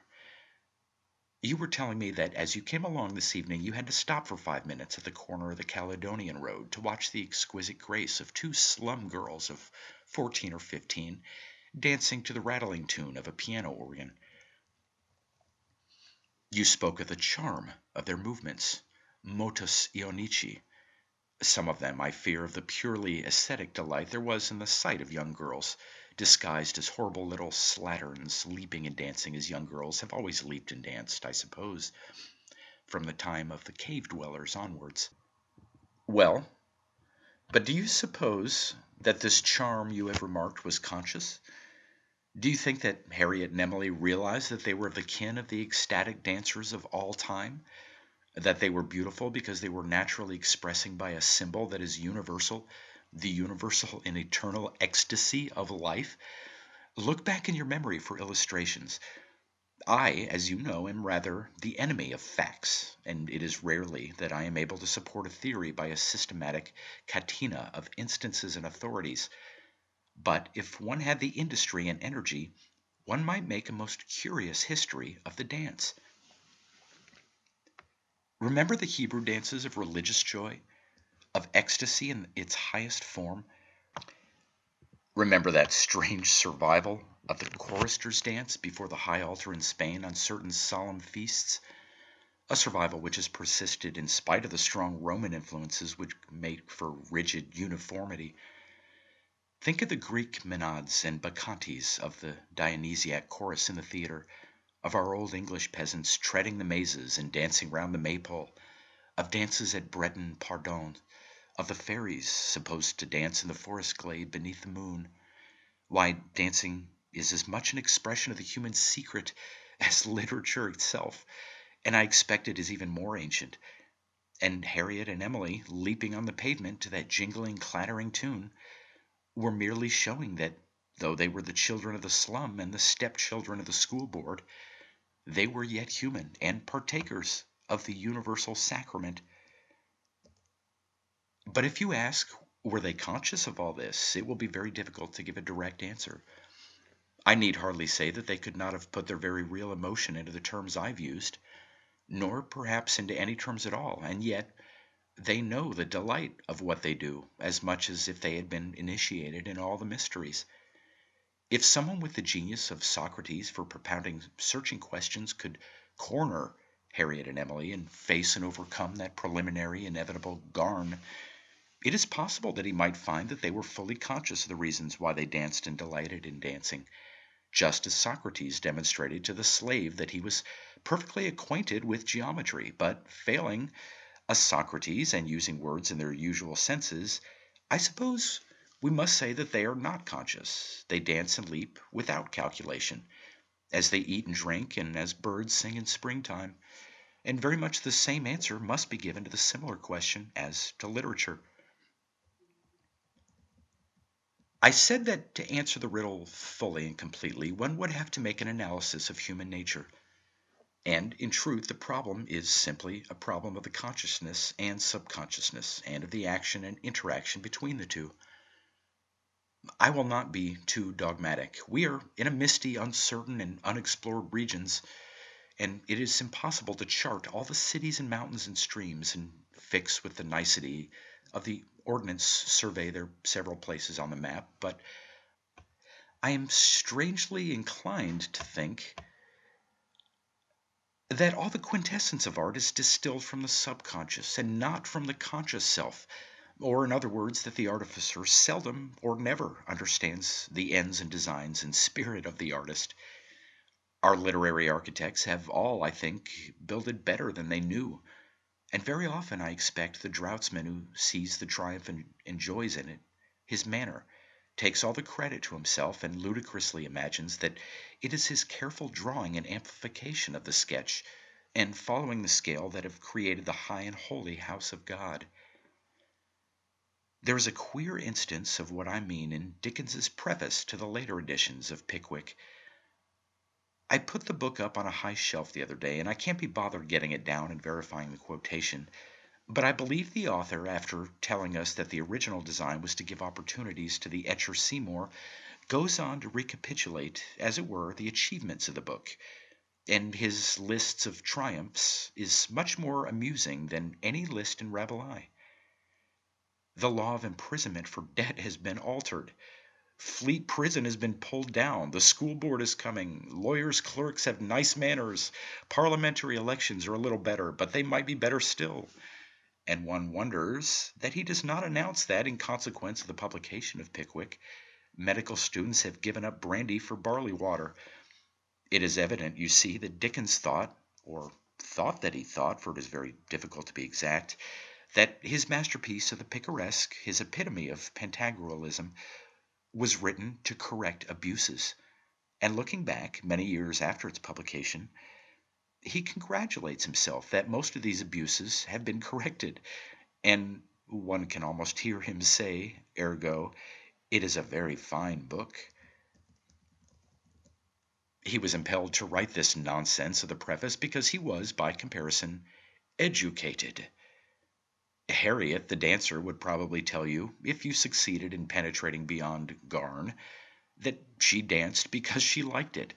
But granting that the poisoning process had been carried out more successfully in the case of Emily, she might conceivably reply that she danced because it's healthy, and teacher says it's how it circulates the blood. Emily, you see, obtained the prize for physiology, as well as for French and the pianoforte. She is thus enabled to give reasons, and they are quite as valuable as the reasons of Dickens explaining the merits of Pickwick. You know that pompous old fool Forster who took in Dickens at times, sniffed a little at Pickwick, and thought the later books, with their ingenious plots and floods of maudlin tears and portentous character drawing, immense advances, and I suppose the master felt obliged to justify himself for that first enterprise, to show that he had not really been inspired, but had written a useful tract. You remember, he explains Stiggins. He warns you not to be under any misconceptions, not to suppose that Stiggins satirizes A, B, or C, since he is only aimed at X, Y, and Z. Can you conceive that a medieval artist in gargoyles, having perfected for our eternal joy a splendid grinning creature, lurking on the parapet and having endowed him greatly to our obligation with the tail of a dragon, the body of a dog, the feet of an eagle, the head of a bull in hysterics, with a Franciscan cowl by way of finish, should afterwards explain that no offense was intended to Father Ambrose, the prior over the way? So it seems fairly plain, doesn't it, that in the case of Dickens, at all events, there was no very clear consciousness of what had been achieved, and I believe that you would find the rule hold good with other artists in a greater or lesser degree. With Dickens, it holds in a very high degree, just because there was that tremendous gulf I've so often spoke about between his inward and his outward self. Because with the soul of rare genius, his intelligence lived in those dreary, dusty London streets. Because the artificer, even while he carried out the artist's commands, understood very little of what he was doing. But one can trace the same working in other cases. Take the case of Mr. Hardy, for instance. You remember what I said about his Two on a Tower? I praised it for its ecstatic passion, for that revelation of a great rapture, for its symbolism, showing how one must withdraw from the common ways, from the dusty high road and the swarming street, and go apart into high lonely places, if one would perceive the high eternal mysteries. I did not say so in so many words, but you no doubt saw that I was indicating that which is, in my opinion, valuable in Mr. Hardy's work, that which makes his books literature. And I am sure he would most decidedly and entirely disagree with me, and if you want to know why I am sure, I refer you to his later books, to his Tess and Jude. You know how the Tess was talked about, how it remade the author from the commercial standpoint, simply because it contained, with many beautiful things, many absurd preachments, much pseudo-philosophy of a kind suited to the intelligence of persons who think that Robert Elsmere is literature. If Mr. Hardy had been a conscious artist, if he had understood, I mean, what makes the charm and the wonder of Two on a Tower, he could never have adulterated the tale of Tess with a free-thinking tract. He would never have turned Jude into a long pamphlet on secondary education for farm laborers with agnostic notes. It is pathetic, in the latter book, amidst much weary and futile writing, to come across a passage here and there that shows the artist striving for utterance, longing to sing us his incantations in spite of the preacher who howls him down. Think of that distant vision of Oxford from the lonely field, of all those clustering roofs and spires wet with rain, suddenly kindling into glancing and scintillant fire at the sunset, and then remember with what sorrow that this is but an oasis in a barren land of blundering argument. It is almost as if literature had become literature, the literature of the subject. And one must only rejoice that the artist still lives, even if the enemy has shut him up in prison. You can trace the struggle all through the book. Sue was an artistic conception, a very curious but a very beautiful revelation of some strange elements in the nature and in the love of women. But how difficult it is to detect this, the real Sue, underneath the surface, which makes Sue seem the prophetess of the woman question, or whatever the contemporary twaddle on the subject was called. Conceive the Odyssey, so handled that it seems like a volume in a technical series, dealing with seamanship and navigation. Think what might have happened if the Rabelais who had been put in the dark cell of Fontenay-le-Comte had completely gained the upper hand, and had silenced that other Rabelais, that solitary and rapturous soul who had seen as in a glass the marvelous face of man. Well, the 5 books of the Pantagruel would have conveyed to us, no doubt, with some eloquence and vigor, the highly unimportant fact that Francois Rabelais, runaway Franciscan friar, did not like Franciscan friars. And now that the centuries have gone by, we see how comparatively worthless such a book as that would have been. Fortunately, Pantagruel was too strong for the forces of Panurge and Frere Jean combined, and so they've been able to do little harm to that book.